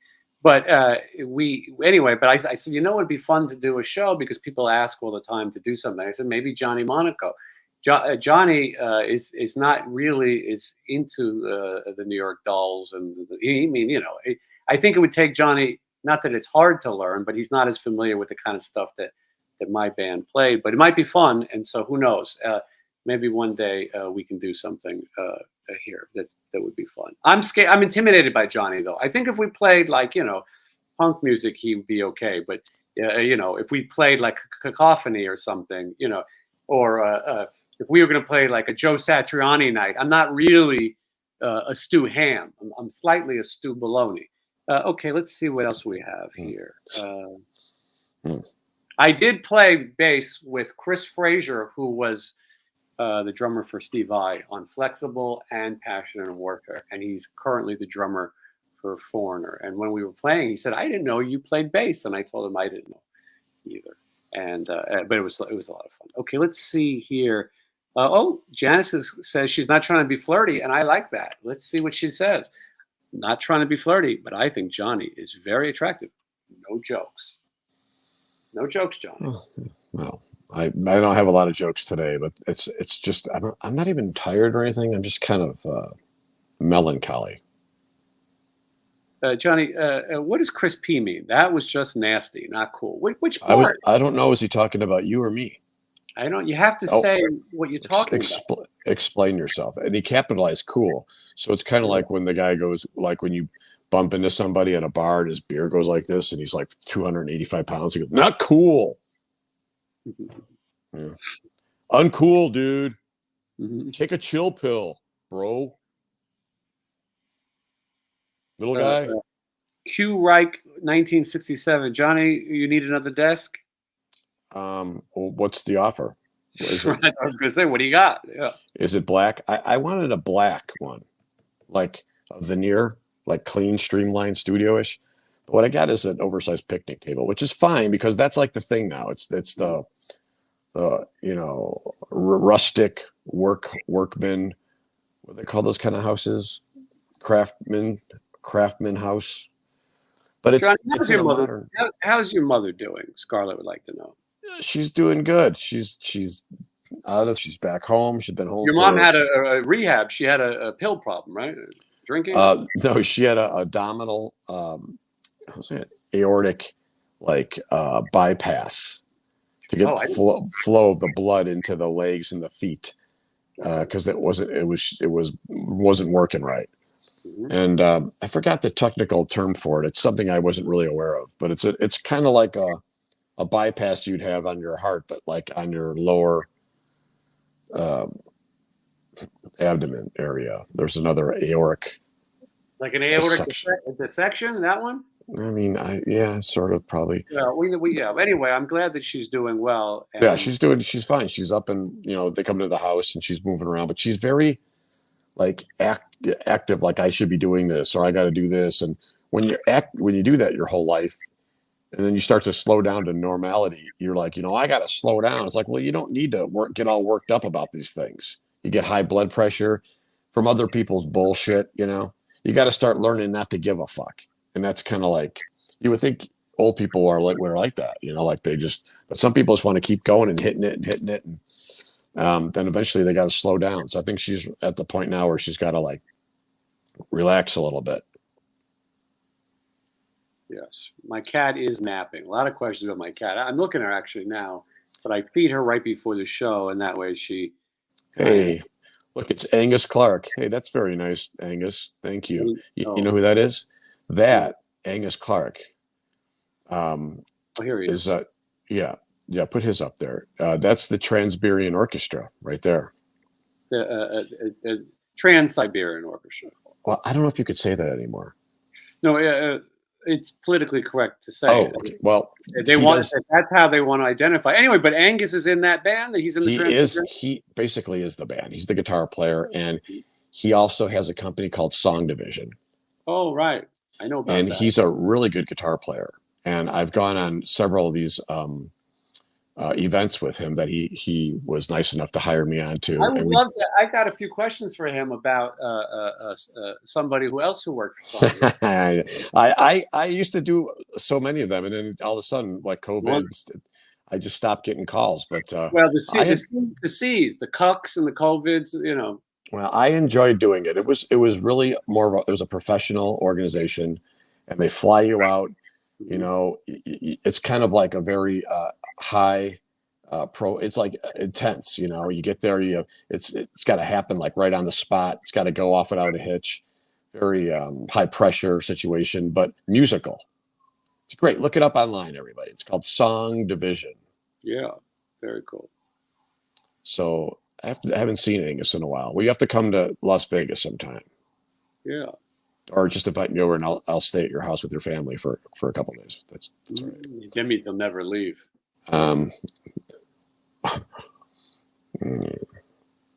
Okay. So Sebastian Bach won't allow you to interview Rachel Boylston. That's not necessarily the case. I would like to have Sebastian on. I've never asked him, by the way. He probably would do it. We're friendly. I've known him for a while. I've been over to the house, not here in Vegas. But anyway, I don't know. I think it's separation of church and state. You have Robert Fuso and Sebastian on one time. I know that Scotty Hill is going to come on soon. So that we'll see what happens. I know that Sebastian Bach, Wang Chung, and Stephen Pearcy will all be on the 80s cruise. I do know that. Scott Coogan works for Song Division. Oh, yes, I knew that. Yes, I knew that. I think said I'll be back. So he almost. I better not say. I mean, Johnny, who's better, Warrant or Poison? Better at what? I think steering you away from their girlfriend's gaze. Yeah, Poison are the bigger pricks. Don't look at her. I wasn't looking at her. CC. Look at her. They mark them. They brand them. If you speak to somebody with their brand, you have to park your bus somewhere else. Right. I don't know. I don't really know what to say about that. Who's better? I don't know. I don't know if I have an answer there. It's exhausting sometimes reading all this shit. Not that I'm not thankful for the audience. Hey, Jason, what's your view on Vinnie Vincent charging $500? You know what I'm going to say. If you give Vinnie Vincent a penny, you're crazy. He takes people's money, doesn't show up. The guy's a fucking lunatic. I mean, it's kind of entertaining, I guess. And he looks like he might be, crossing over. Well, he might be. You can't say until he says. I mean, crossing over to death, maybe, but I'm talking about he might be changing genders. I don't know. Yeah, well, there's a lot of that going on nowadays, the gender switching. Whatever makes him happy or her, I don't know. Until he says it, he's a he. But someone asking about Tesla, we haven't seen it yet. We'll probably go this weekend, Johnny, if you're available.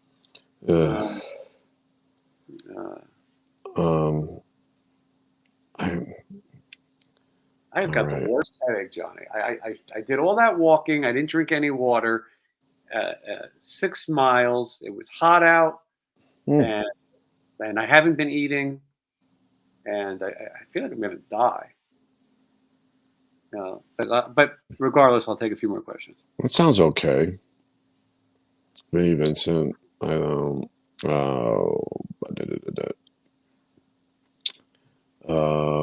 Johnny, I'm sporting my Cure shirt today.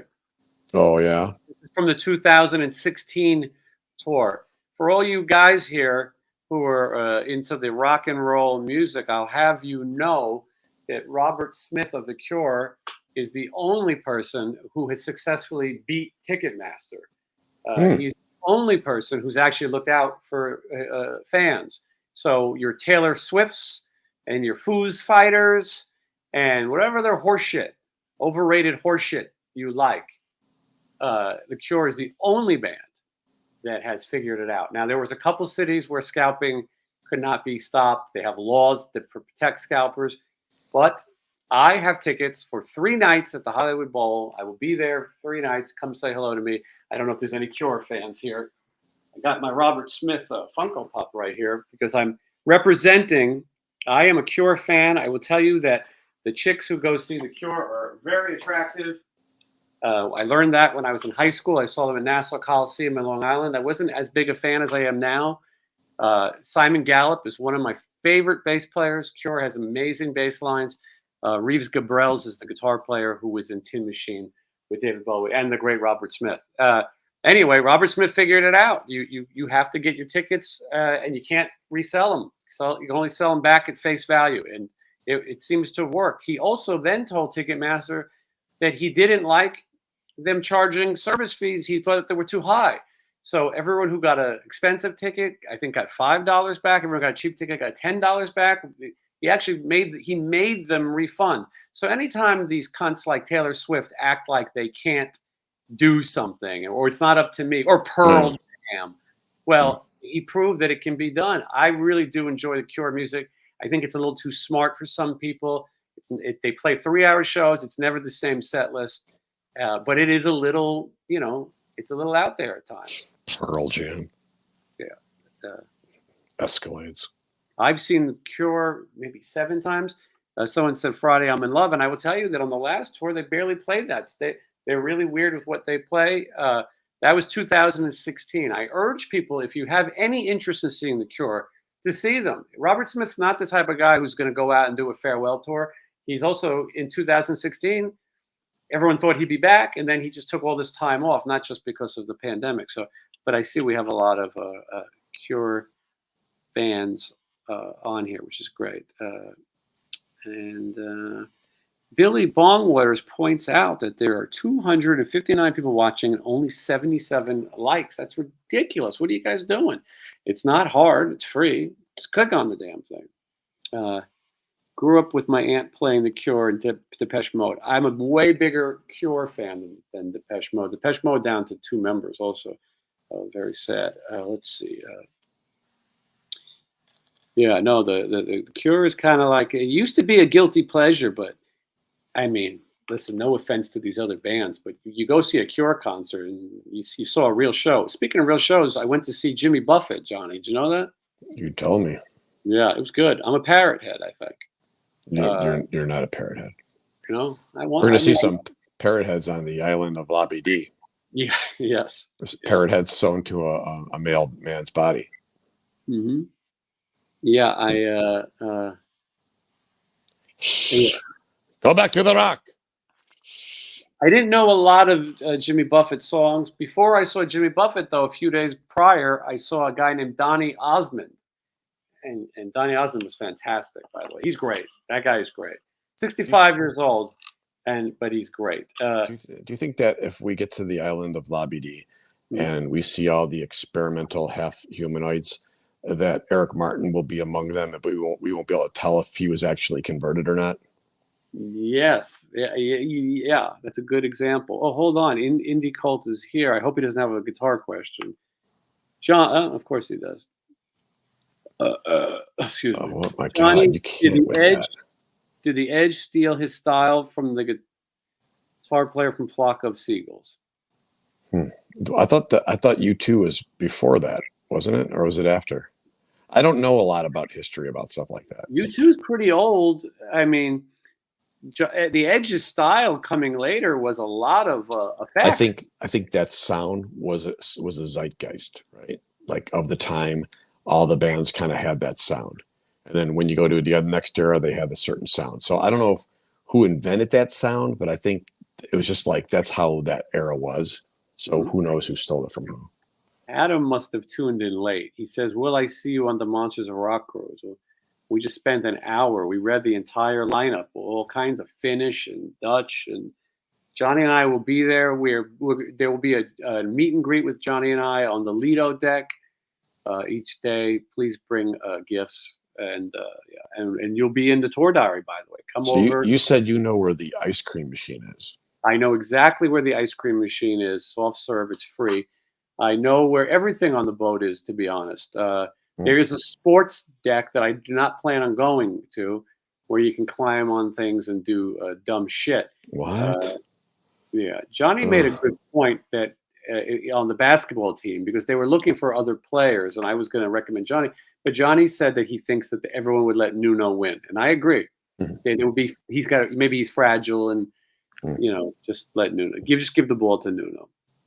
But yes, we will be there. A Spirit Medium Daniel says at 65, I'd hit that. Any idea who he's talking about, Johnny? I think you mentioned someone who is 65. Oh, I didn't know Spirit Medium Daniel was into Donny Osmond, but okay. No, you mentioned a girl prior to this. You said something about 60, and then you said you would hit that. I said I would? Yeah, it's just going back a ways. That was the girl from Give Me a Break. He's talking about Donny Osmond. Oh. Michelle Lane saying something about Eric Martin. Yes, Eric Martin, the least funny person on the planet. That guy is so. There's certain people who just think they are so funny, but they're insecure. I think he's very insecure. I don't know why. I don't know why when he opens his mouth to sing, it's unbelievable. He should just sing. That guy should walk around like he's in a fucking musical. He should walk around like West Side Story, because when he talks, he comes off like an idiot. So he should just walk around singing. You know what I mean? Little mean. He's a little mean to me. Yeah, to everybody. He's a prick to everybody. It seems. Yeah, maybe that's okay. That's all right. I wouldn't. That's okay. Cheers. You two are the best. My husband found your channel. We can't stop watching. Well, thank you, Kim. Me and Johnny appreciate the foursome now that we have with you and your husband. And thank you for watching. Let's see. You could meet someone once, twice, maybe, or in social settings when you don't really know them well, but you meet them and you think there's some kind of something going between you two, or you're kind of not friends, but you're acquaintances, and they recognize you, and you could still think that person's very nice. There's a lot of people that can fool you. They do it whenever you try to go get your, muffler fixed. Mm-hmm. It's going to be $900. So it's like, the most deviant, evil people come across as the nicest because they put a lot of effort into fooling you. They're not just open book talking you like normal, walk away. They're going to really nail it home that you are convinced that they are a good person. Mm-hmm. And then no wonder Paul Gilbert left. You should see the things that Billy Sheehan said about him. And by the way, Mr. Big hyped up that they're going to have this amazing drummer. This announcement is coming. I thought, oh my God, who the hell could they have on drums? The reincarnation of John Bonham? And then it was just some no-name jackass. Ron, maybe he's a nice guy. Maybe he's great. I don't know. I saw Eric Martin have a little tantrum on stage as a guitar player because he wasn't singing. Of course, the guy is weird. He was supposed to be on the show and he screwed up, and I don't know what to say. Everyone's got bad things to say about him. Look at this. Me and Johnny were there for a few minutes, and I just thought, wow, this guy is really a douche. And then he was wearing a Five-Finger Death Punch shirt. Awful. You think he's ever heard a Five-Finger Death Punch song? Jesus. I think you get to a point in your career when you can just kind of like do that. And he used to shush me. Like I would talk to him like on the tour bus. Like I was excited about it, and I would come over and say something, and I would start to talk, and he'd go, shh.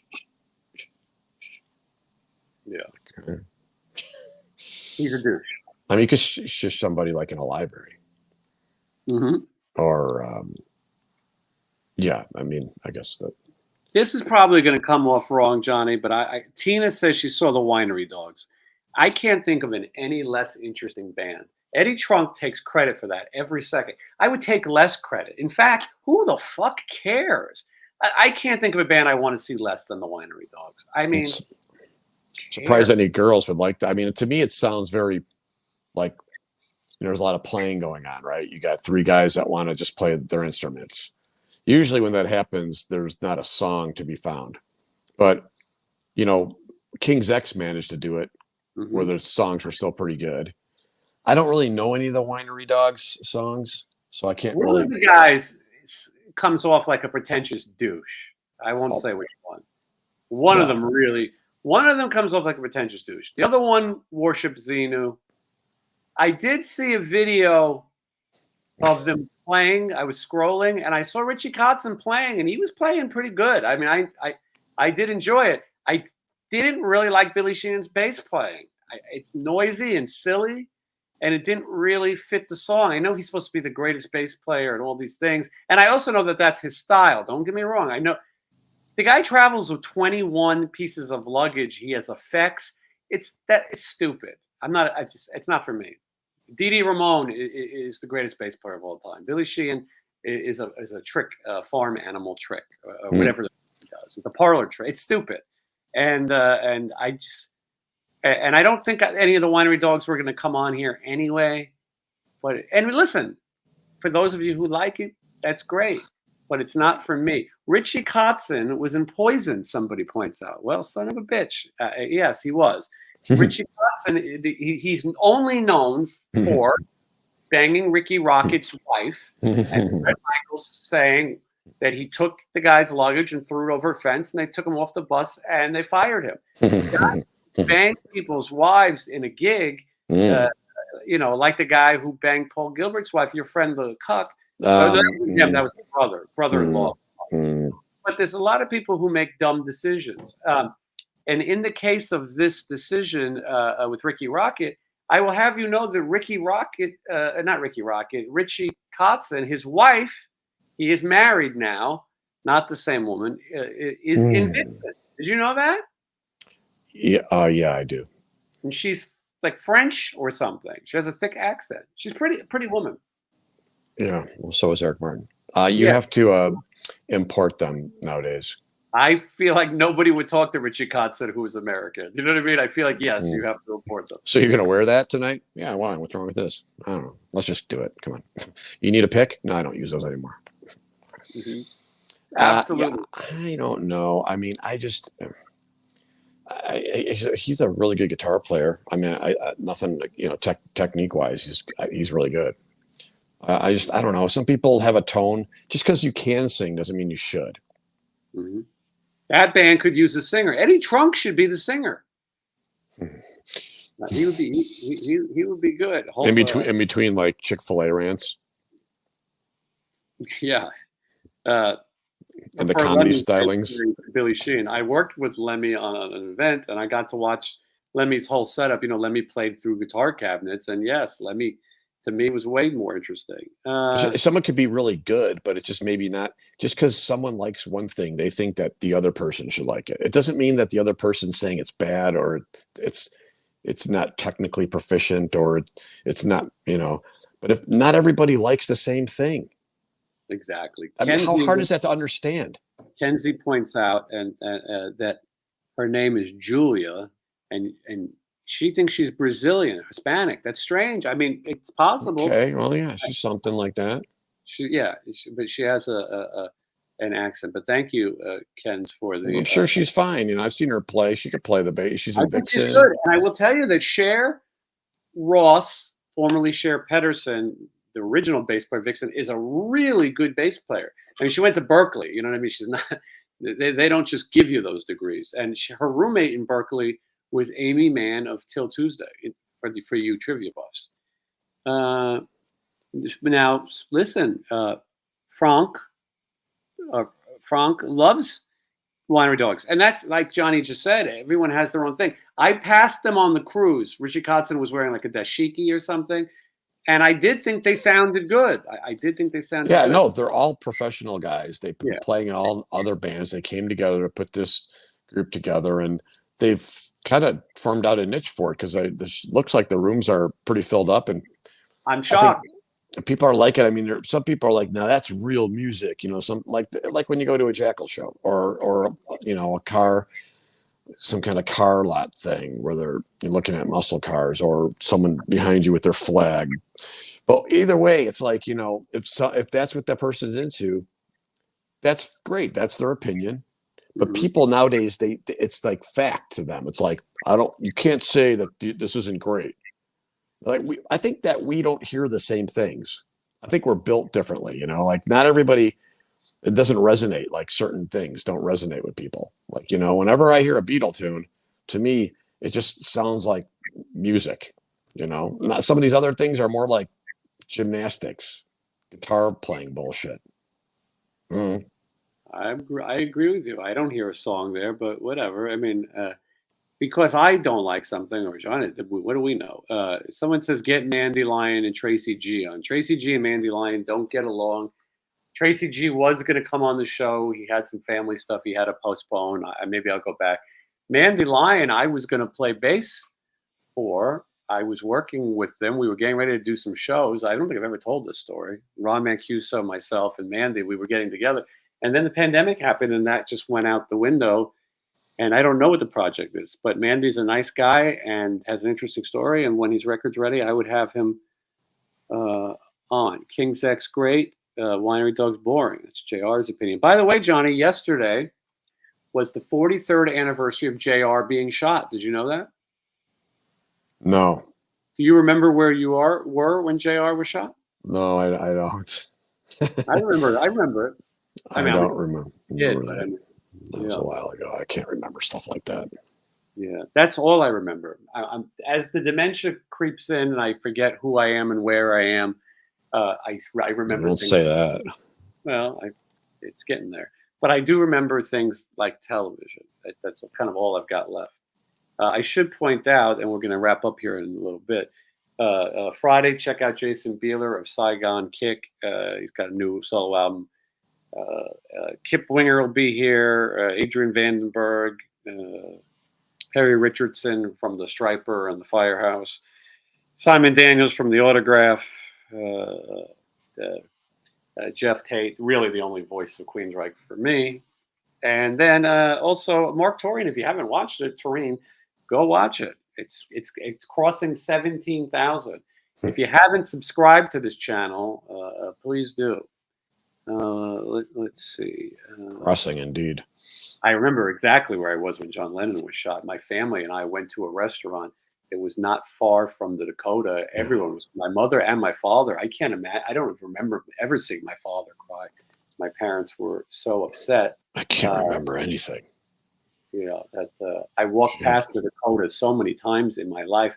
There's never a day that I walked past that place and it wasn't sad. I don't know how Yoko Ono continues to live there. I think her life might be in the final chapters as well. But I've gone to the John Lennon birthday, at Strawberry Fields, where everyone comes out and jams and plays. It's really a fun event. I bet John Lennon would have loved it.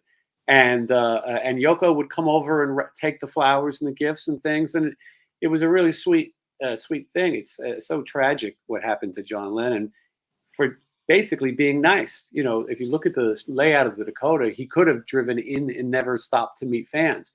But he was a New Yorker. He liked to walk around. He was accessible. My father told me stories all the time of seeing him and Sean Lennon in the park. And, New York, at that time, New Yorkers let him be. And it's no pun intended. And so it's just such a shame. But yeah, I remember that one. I was young. But, let's see here.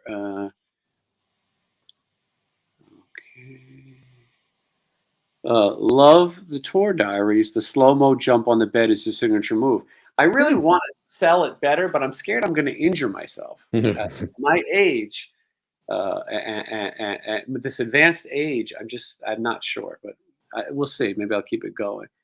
And yes, John Lennon and Dimebag were killed on the same day. Terrible. Very terrible. Thoughts on the Neil Peart book? I didn't read it. I'm not really Rush fan. I like it better than Winery Dogs, but I'm not. Rush is not my thing. I just didn't really grow up with that. Yeah, I don't know any of their songs. I can't listen to that. Rush? No, I love Rush. Okay, I thought you did. I grew up listening to Rush. Those are the only Canadians I really trust. Yeah, I get it. They look like us. That's where it's so difficult. I think I could trust Geddy Lee. He seems like a nice guy. Those Las Vegas Canadians, not so much. Yes. Ron Zeller, your interview with Torian was hard for you to get a word in, but Mark was still great. I love the dude. Yes, but I didn't think that I needed to get a word in. I think that my job as an interviewer is to listen, and it's his interview. I asked the questions, he answered. I agree. And I didn't think it was my place to also give an opinion necessarily. If you want to see the McSweet interview and hear a different side, you can. And that is the same with the upcoming interview with Simon Daniels. It's not really about what I think. I like to say that this show has different aspects. If you wanted to see me talk shit, me and Johnny are here. We have a good time and we talk. Well, this is not for everybody. Say again, John? Julia Rizzi, my friend Julia. She's from Canada. Oh, hi, Julia. Can you trust her, though? Remember she came out here and I took her. She came out to the show and I was playing at the Carnival Court. I know. I never see you play those places. But you're more French Canadian. That's a whole different thing. And plus, you're there and you have a nice. I'm talking about the ones that live here. They're transplants.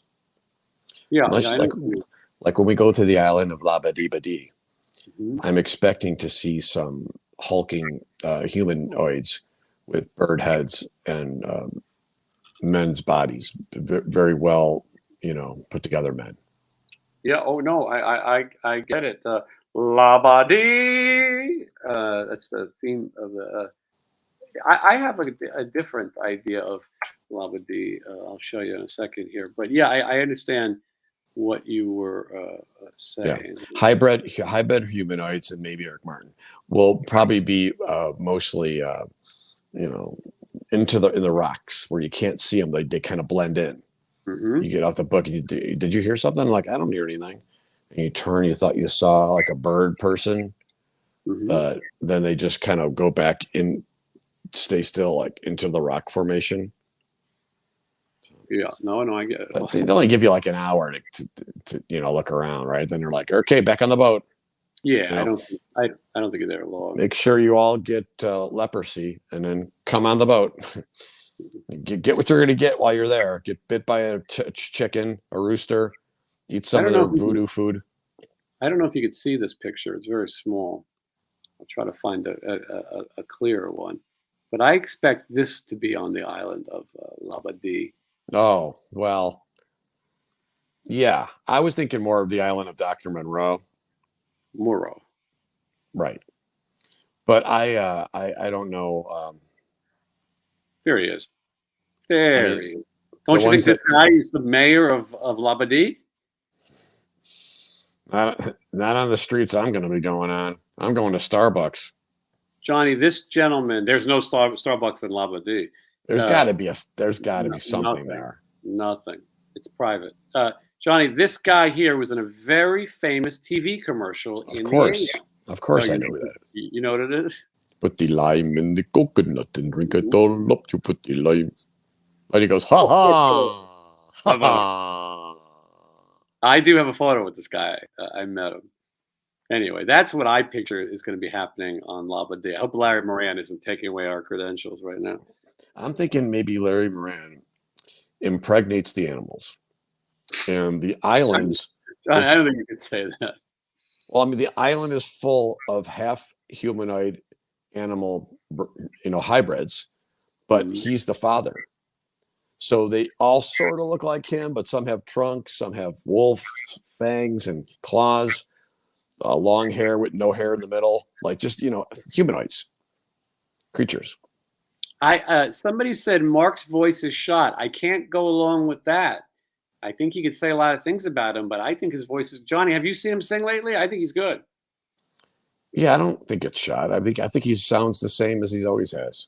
That's what I think too. I mean, I would tell you if I thought he didn't. A lot of people saying they'd like to see Dana Strum. Dana Strum has assured me that he'll come on the show when he has something to promote. There is a Slaughter biopic in the works, and so we'll talk about it then.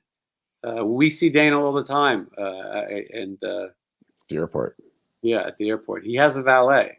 Yeah, he's got to be paying that guy like a C note. Yeah, somebody here, the pineapple and the pizza and all that stuff. People get mad about it. You know what? I'm a New Yorker. I'm not Italian like Johnny, but if you want to put pineapple on your pizza, go ahead. Who cares? I don't give a fuck. I think a little sweet treat on your pizza sometimes is nice. Johnny, do you like a little pineapple once in a while? We've had it plenty of times. Yeah, nothing wrong with it. Who cares? I like it. I mean, if it's done right. Right. The pizza has to be good. Right. It really confuses, like, like an authentic Italian pizza person, like when they're like, okay, what do you have, buddy? And they're like, pineapple. We'd be like, on the pie. Yeah, I've heard of that. We put pineapple on the pie. Mm-hmm. You know, No, it's like, you're right. They don't like it. and then The they old places conform. don't like it. Yeah, and then they conform. They're like, yeah, we've had that before. And those are the same people that don't know what trans means, or they're going along with it. They're going along with it. I used to go to a place in Brooklyn. It was on Flatbush called Luigi's. It's a very famous pizza place, and the guy who owns it, I don't think his name's Luigi, but they just don't do the pineapple. They're not mean about it, but and there's also no ranch. Pizza, you know what that? Yeah, well, that I'm okay with. But you know what it is? It's pride. Pride? Italians have a lot of pride. Oh. And some people in this town that play instruments have a lot of pride. And it's unfortunate that the bar has been lowered. Because that pride that they have is equally unimportant. But pizza is a thing with me. You know, obviously I haven't had Chicago pizza in a while. I don't really know what to do out here about pizza. I've had it over several times, and people tell me how great it is. I go to a place, it's not great. You know, Johnny and I could be on the Newlywed Game together. I can answer Johnny's questions. You're asking, what is your favorite Italian dish you grew up eating, Johnny? I'm not sure I can answer what he grew up on, but I will tell you that Johnny's favorite dish is spaghetti bolognese. Is that right, Johnny? I like that. Yeah, I like that. I don't know if you ate that growing up, though. I think maybe growing up you did something different. I don't think anybody in my family knew how to make it like that. Johnny doesn't like baked dishes. He doesn't like cheese on top of the dish. I like a nice baked ziti. Johnny doesn't like that. That's right. Yeah, I don't know. Favorite dish growing up, I really don't. You know, I guess just Italian food, I guess. I got a message from a guy. His name is Sean. His channel is called Malfunction. I recommend it. It's a great channel about horror movies. He does a thing called Horror's Hallowed Grounds, and he's great. And he works with a lot of the people from the Halloween movies. Anyway, he commented that there was Portillo's hot dogs in Buena Vista, California, which is much closer than Chicago. If you watched the last tour diary, Johnny and I enjoyed those hot dogs. I'm with you, Donna. I like a nice ziti. Yeah, I haven't been eating like I don't like lately. Yeah, that's true. Johnny says someone says yummy gravy. I don't call it gravy. I call it sauce. Johnny, sauce or gravy? The Italians call it gravy. I don't, but I'm from Chicago. Really, I mean, the real Italians will call it gravy. New York wasn't so big on the gravy. They were a little bit more sauce. Yeah, I don't call it that. I think my sister calls it that. I have no reason to call it gravy. If what I call gravy is like on something on Thanksgiving. Me too. I'm not looking. I'm just glad the holidays are over. You mean like Martin Luther King Day and President's Day and Valentine's Day?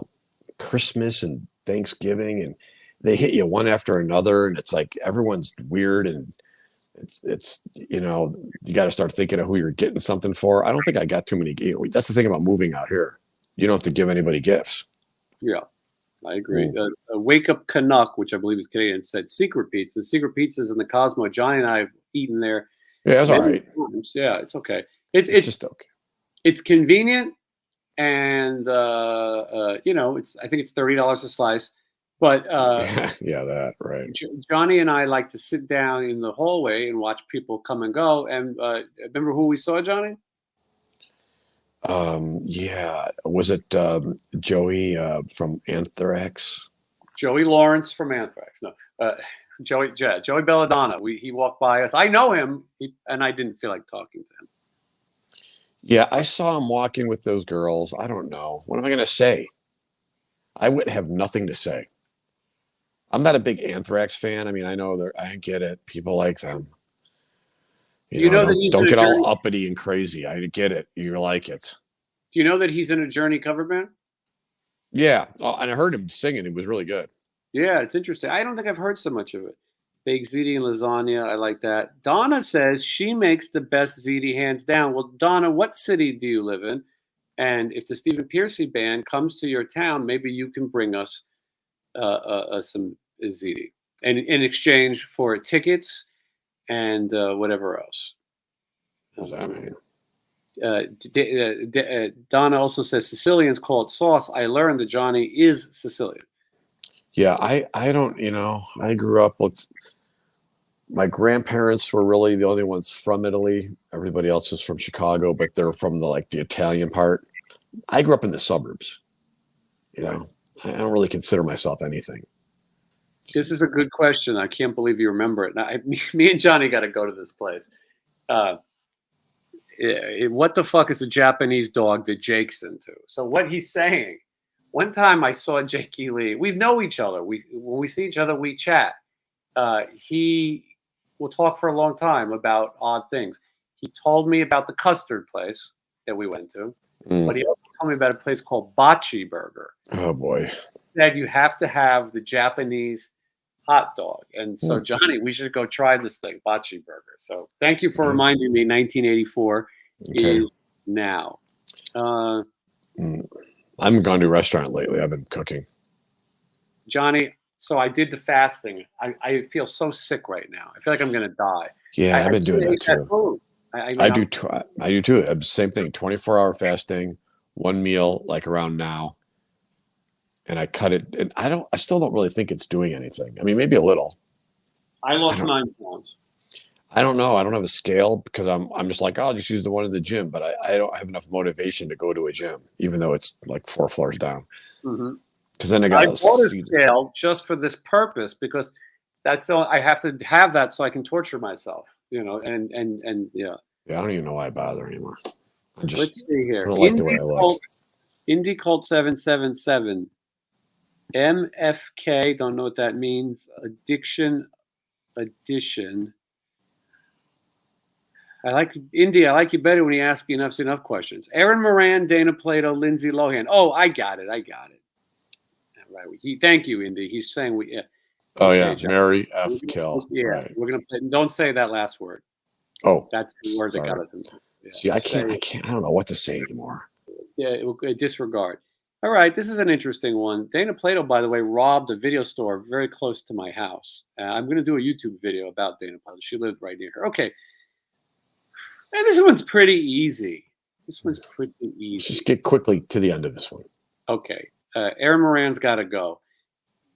Dana Plato, it was hot and crazy. You bang her for sure, and you marry Lindsay Lohan, even though I don't know. No, I don't know who those first two are, but I don't know about Mary. I'll help you, Johnny. Aaron Moran is Joni on Happy Days. Okay. She loved Chachi, and Dana Plato is Kimberly on Different Strokes. They're both were a mess. Well, when do you do the thing? Like then? You do it when they were in their prime. Yeah. Oh, okay. Not when they're dead for 10 years. That would be wrong. I don't think you'd have to worry about Lindsay Lohan would probably so crazy end up doing something. She's younger though and probably still has some money. But in their prime, you said, right? So we're marrying for money? Well, I do. I pick fame and money in my decisions usually. All right. I don't know. I don't have an answer for this one. Lindsay Lohan's, young.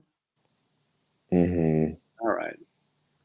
That was a good one, though. I enjoyed it. Okay. And yes, Joey does play drums and sing in the Journey band. He has to show off. That's good. That's something. Good question, Indy. Thank you so much. A lot of people agree you got to get rid of Joni. Well, why? I thought she'd be the one that you marry. No. Not wild enough? I saw what she grew up to be. I met her several times. It wasn't easy on the eyes. Yeah, but you said in their prime. Even when she was Joni. I mean, you mean the first season when she was like 14? I don't. It's not. Enough of these people hate me. I don't know. People keep asking me about Chips enough. I don't know, and I haven't heard from him. I don't know what he's doing. People just say the stupidest shit. He doesn't call me. I think his phone's broken. Here's Donna. Donna is in the I think that's supposed to say Temecula. I think the Temecula era. I'm down as long as I'm in for free and backstage. Well, that's a yes. I know some. What does she want to do backstage? She eat baked ziti with us.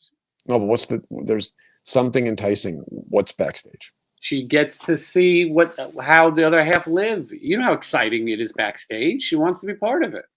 I'll give you that. What you talking about, Kimberly? I keep hearing stuff.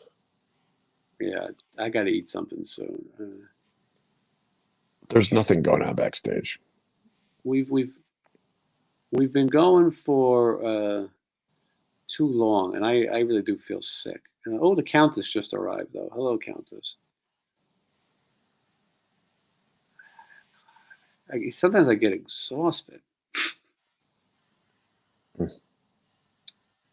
Johnny, say hi to Donnie V for No Music, No Life. He'll know what you're talking about. Hold on.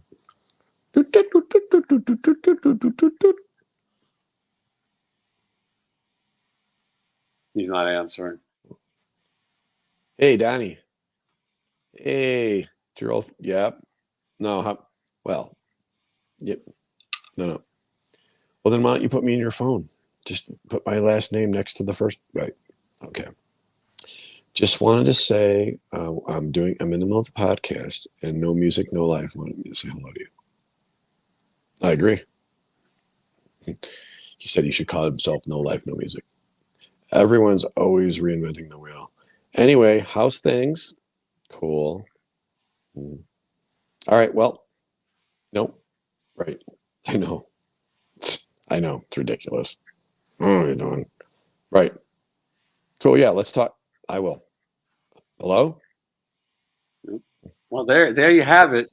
Johnny live with the great Donnie V. I'm glad you guys got to be part of that. I don't think he knew who I was on the phone. You said he's got my name in his phone, but it just says John Guitar. Didn't you see Chip in Knoxville? I don't think it was Knoxville. It was called Gatlinburg. But yes, Johnny and Chip, they hugged it out, and you can see it in the latest tour. I don't know. I don't think he meant it. I wasn't hugging. I just being nice. I mean, usually I would say hug you. My mother's really invested in the show now, and my mother said she can't believe that Chip hugged you. And I said, "What don't you believe about it? What is the big deal?" You know, but she doesn't know these personalities, but she's very involved. Anyway, you can see it yourself. World's tallest man, and Johnny. I think sometimes people do stuff like that, like when they hug you, and then you let your guard down for a second, and then bang. Did you ever find your wallet? Ron says, "Is it special announcement time?" Stephen Piercy is going to be on the show to make the announcement, not Johnny and I.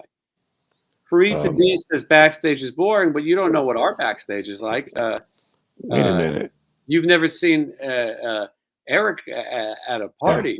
Yeah. Fine, bring her backstage. Go ahead. Yeah, I don't care. Now you'll see. Bring her back there. Mickey. Do you mind if I meet the guys in Kicks? Mickey is here. I don't know what she's talking about. Maybe you do. John, Carl. What does that mean? Because Chips Enough finds it to be insulting to introduce his band members with their first and middle name. Like he used to do the same thing to hit that other guy they had. That's a Trump thing and a Boston player. Yeah, well, of course it is, because he's cut from the same cloth. So for him, he thinks he's embarrassing me by shouting on the mic, John Carl, instead of saying like what a great job he did or not saying anything. He has to stand up and say that to insult me, to take away from the fact that I'm singing his songs or whatever. It doesn't make any sense.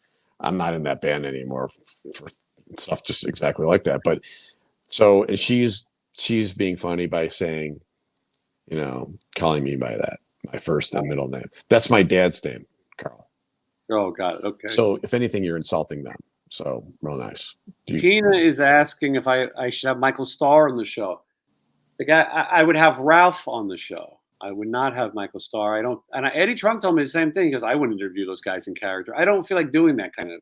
I don't want to do shtick. I don't think it's that funny. But if Ralph wanted to come on and talk, and he's a nice guy, and I sure. But I don't think Steel Panther is that interesting. You've seen it once. You've seen it for like. They play so much. Yeah, I liked it better when they played covers.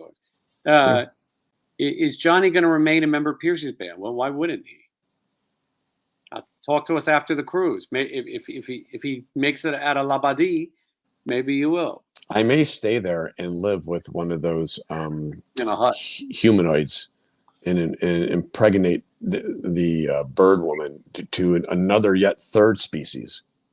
Indie Cult, thank you for the tip. Johnny has done voiceovers. He does that. He does have the voice for it. And he also does the voice in the Donnie V song Party Time. It's a funny video. Donnie plays a fat Batman. Johnny did not receive credit. I forgot about that. I should call him back. Question is, would we ever have hold that thought. Did you ever have your Johnny's mother on tell childhood stories? I thought it would be a funny game if we had my mother on and Johnny's mother on. And that would be good, yeah. And I thought, Johnny, maybe we would say things that you've done and that I've done, and they have to guess which one of us did it. That would be good. I think it'd be good just to have them do the whole thing and see where it goes. Just not even right. Let them do their own. Let them just free reign. I don't think my mother would know how to do the video end of it. No, we get them up and running. We get them both going. We have to do it, right? Okay. And then we give them the train, and then we just take our hands away from the bike and see where it goes. Yeah, could be good. My mother went to Woodstock. She's pretty cool. And Johnny's mother lives next to Woodstock in Elgin. That's right. And Johnny's mother is very cool. Your mom's been on the show in the haircut episode, which, by the way, I'm hoping next week, Johnny, we can go back there. This hair is ridiculous. They're looking really long now. I don't feel so bad about cutting it, but now it's going to need another one of those. Yeah. Well, no, I'm gonna leave it long this time. I think you look good with the long hair. People like it.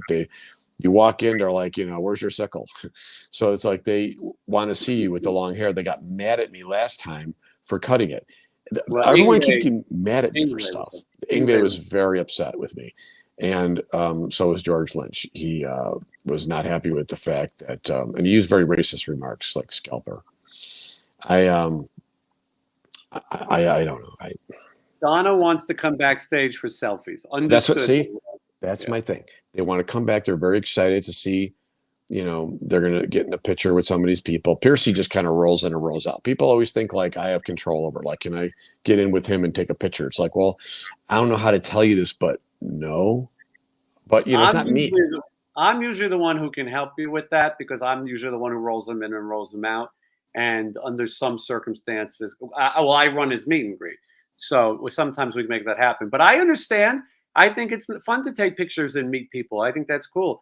So yes, bring the baked ziti. I'll do the rest. Hold on. There was I saw another question that I liked.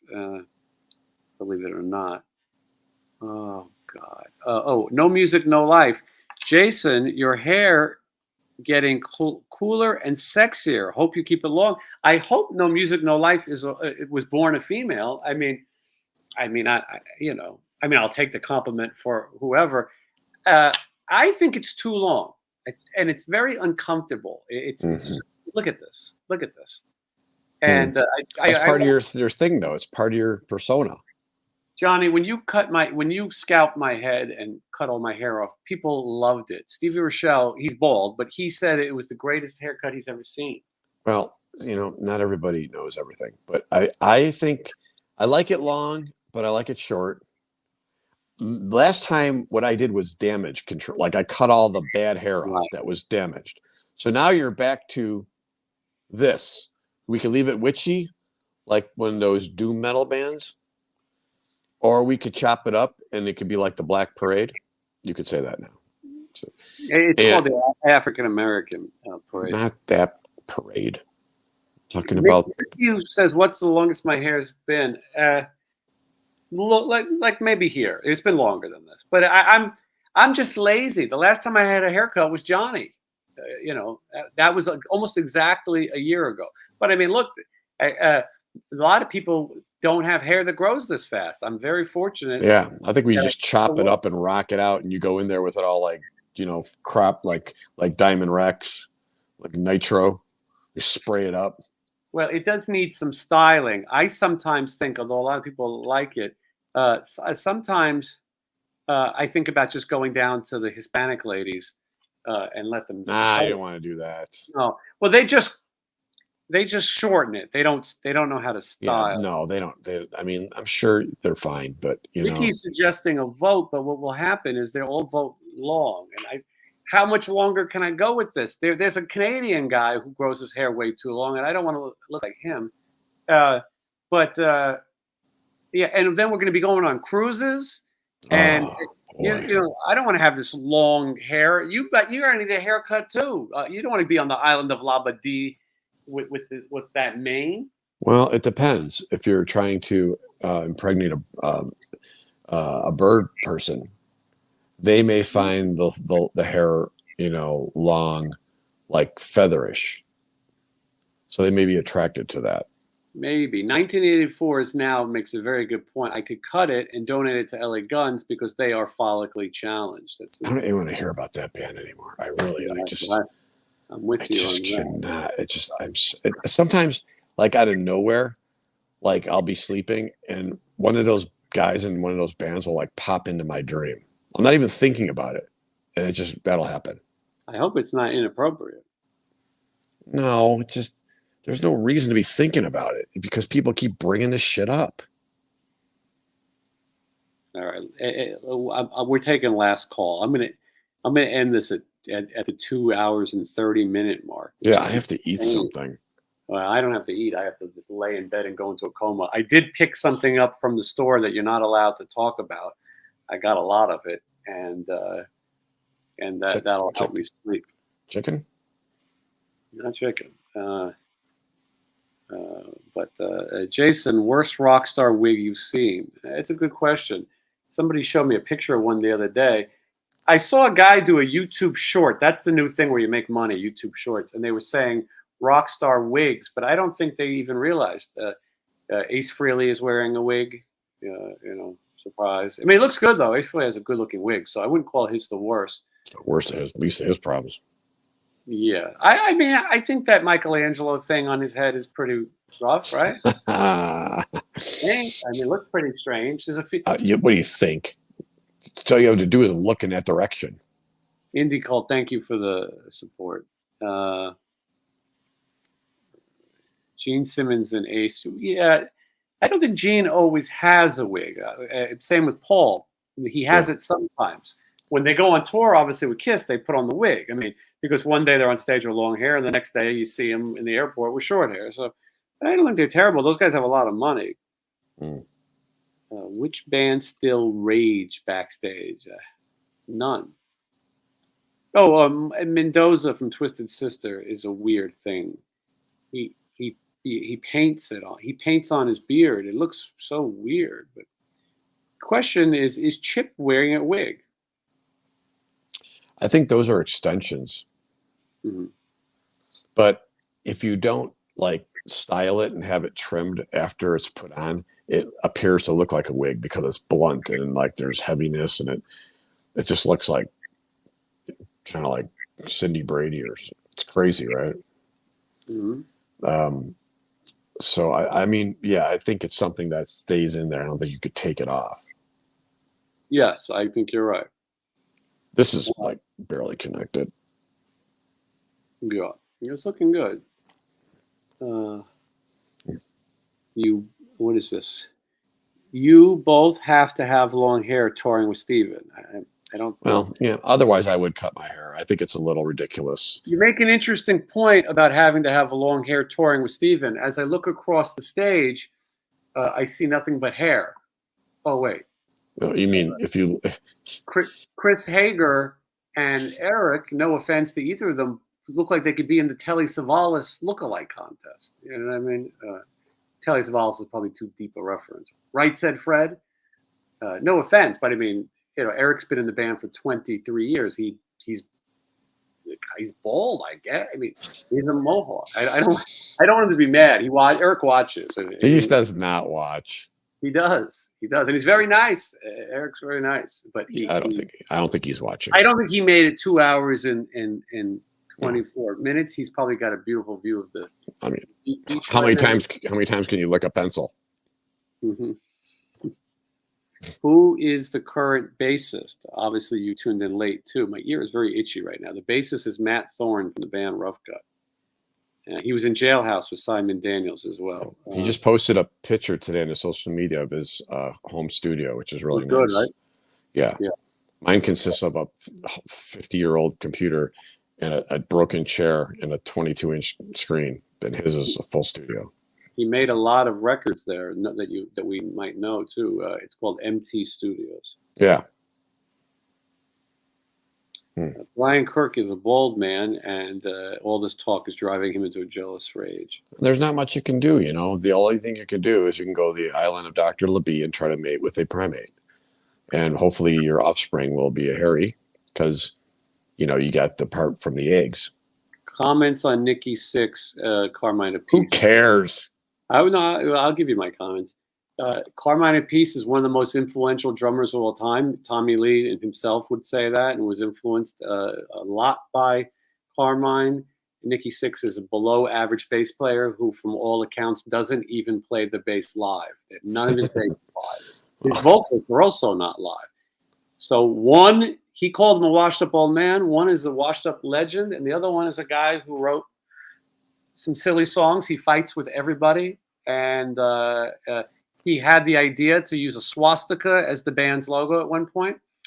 He tried that, and he also, after his singer killed somebody, he wanted to call a record "Music to Crash Your Car By." So, yeah, you know whose side I'm on. Stupid ass cares. Yeah. I just don't get that at all. That's like when people tell you they like liver. Joe Lynn Turner, they say, admits to wearing a rug. He is completely bald now, but Joe Lynn Turner is nuts, by the way. He's nuts. But in his defense, Joe Lynn Turner has a disease. He has, I believe, I used to know his ex-wife or girlfriend. We worked together at a company called Troma. We acted. Anyway, Joe Lynn Turner has a disease. I believe he has no hair on his body. So anyway. He looks good, though, kind of bald. He kind of looks like from one of those old Egyptian horror movies. Yeah, like a pharaoh, right? He's gonna fight the mummy. Yeah. Yeah, but he looks good like that. Yeah. That is the disease he has, alopecia, and when that makes me think of the Smith. You know, keep her name out your mouth. You know what I mean? Yeah. Because she has it. Yeah. Yeah. So stupid. Who cares? Johnny's getting cranky. We're gonna have to get out of here pretty soon. I'm just. You got 2.5 minutes. If you have any zingers or what do you call it? The super chats. Make sure you go to my Patreon. I would appreciate that. Yeah, I'm going to start mine too. And then you'll go to Johnny's. Patreon is a cool little program. You can sign up and pay monthly. There's really low. It's not expensive. Cancel anytime. And with mine, you get to watch all the interviews before anyone else. I'm going to start doing private chats where we do the show just with people from the Patreon and Johnny's as well. When he has it, Johnny will offer things and it'll be good. So anyway, if you want to support, someone mentioned the Spectacle eyewear plug. I don't know. I do have my Spectacle eyewear right here. Johnny, are you wearing Spectacle eyewear? No, these are the ones that I wear day to day. The Spectacle ones I wear on stage because they look cooler, but I need a pair for day to day. So, I mean, I would like if he made me a pair, but I'm not ready to let my eyes get used to it yet. I don't like how I look today. It just looked terrible today. Maybe it's the lighting or something in here. Look at yours. Let's see here. Jason, Tombstone. I don't know what that means. What does that mean? Where is the Patreon link, sir? Well, there's a question that finally I can get behind. The Patreon link is in the description. So after the interview, just go there. If not, I'll share it with you in the chat. It's very easy to find. Patreon.com/waste some time with Jason Green. And go over there and support the channel. Like I said, you can cancel at any time. If you sign up right now, though, I'm going to send you the next 2 tour diaries, and you can watch them before anybody. And it's a lot more fun that way. You don't want to watch them in the chat. Hold on. There's the link. Get out your pens and pencils. You guys rock. Got to get packed for the flight. Okay, we'll have a safe flight. When are you coming? I'll show you around Tombstone. I will be in Tombstone. Michelle's been to Tombstone a million times. but there's going to be some kind of event there that we're going to. I'll tell you another time. Oh, thank God, Indy Colt. I was going to leave without this question. I'm glad you reminded me. Very good question for Johnny. She said she found her soulmate listening party. Well, that's a good question, Johnny. How is you have an upcoming record? It's called "She Said She Found Her Soulmate." What can we expect from that? What's the latest? I got a little sidetracked. I'm doing something else, and I've been recording something, but I just finished that, so I have to get back to doing that. My computer is really old, and it's real slow, and it lags, and sometimes it shuts off, and I need a new computer. So, but it's really a lot. You have the desk for it. So it's really expensive. I mean, I don't even know if you could do a fundraising thing to where you'd make enough to pay to get a new computer. What kind of computer are you using? I just need like something that can run Pro Tools, and it has to be a Mac. And by the time you get what you need, it's $3,500 or whatever it is. It's a lot. Yeah, it's expensive. So I really need to get that, because it's taking me longer to do it this way, because I have to go real slow and I can't use so many plugins. It's technical stuff. Mm-hmm. Well, I think that you, before we go to the island of Labadee, you probably better get your Patreon set up, especially in case we don't ever come back. Yeah, I'm going to do that. That was supposed to happen this week, but then I started doing this other thing that I just did a bunch of covers, and I just recorded some stuff for something else. But that's done, so I can get back to what I was doing. Jason admires that we're both fasting for Ramadan. That's let's see. Todd thinks I have a bitching shirt. This is an authentic 2016 torsion. Hold on, let me just move my locks. Never mind the locks that I got. I'm still Jenny from the block.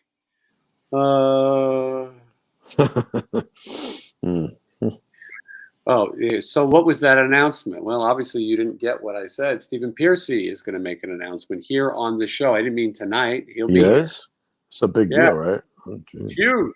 It's probably the biggest announcement, one of two announcements that he will make. But I don't know about it, right? I like to be surprised.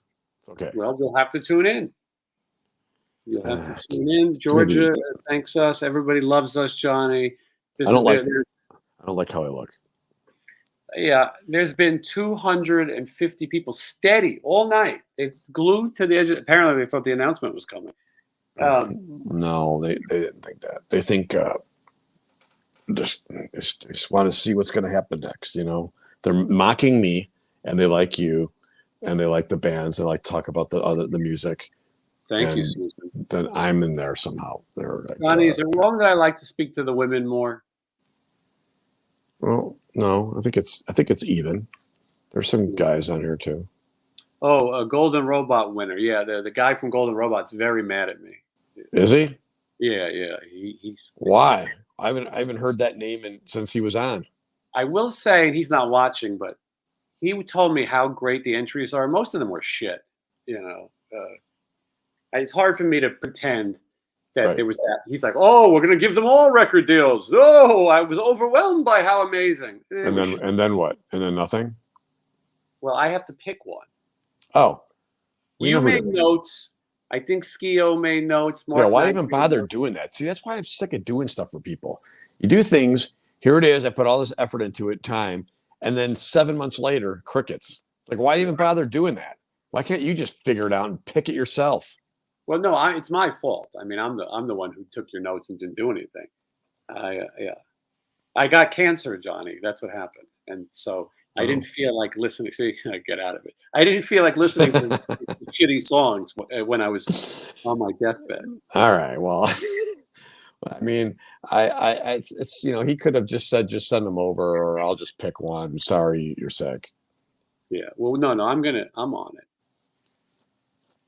it. All right, hit the like button, everybody, and they love you. Everybody loves you. You were great in Denver. Who's Denver? I don't know. Well, we were in Denver not that long ago. You were amazing. Oh, I don't know about that. I mean, if he says it, I believe it. It is too late to enter. The contest is over. What does new touring guitar player mean? They think that the announcement is that he's going to add a new touring guitar player. Oh, that's okay. not the announcement. It's much bigger than that. Much, much bigger. It is career changing. It will be front page news on every. What? Yeah. So I shouldn't try to move? Michelle doesn't think that's your color. Not my Michelle. But she does not think gray is your color. It's not the lighting, Johnny. It's that shirt. What? By the way, Johnny, explain to me where you got a Texas Longhorn shirt. Do you even know what the Texas Longhorns is? Yeah, it's a steakhouse.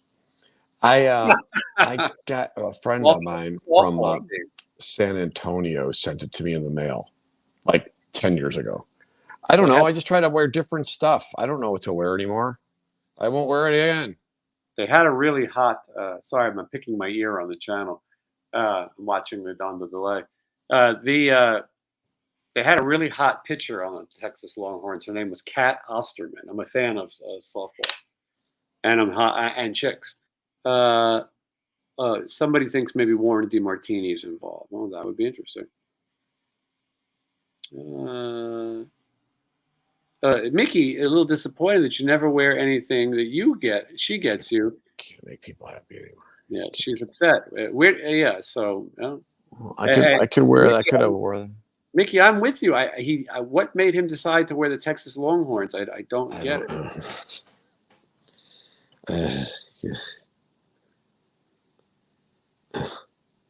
All right, we better get out of here. We've been here for. I really do feel like I'm gonna be sick. All right, everyone. Thank you so much for watching, and I can't get to all these questions. I apologize. Next time. We enjoy you both, or we would not watch. Well, thank you. That one guy, you blocked him, right? I just put him in a little hold. I put him in 2 5-minute timeouts, but I will tell you what he did. Because I wouldn't comment on him, he got bored. That's what these people do.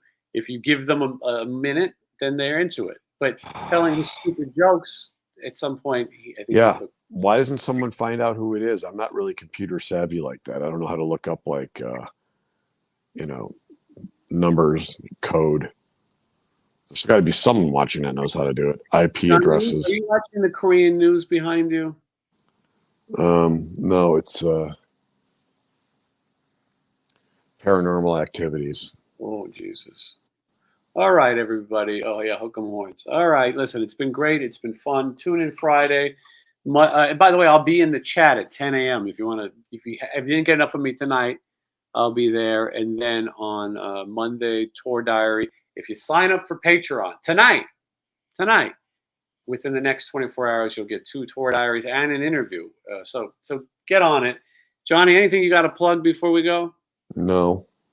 You can find Johnny on social media. He's on Instagram. He loves LinkedIn. He trades dick pics on LinkedIn or whatever people do there. Can't do that there. He's on all those things. So yeah, and go to his website, johnnymonaco.com, tour dates. Go to officialstephenpearcy.com, coffee and tour dates, and all that kind of jazz. All right, folks, have a great night. Thank you.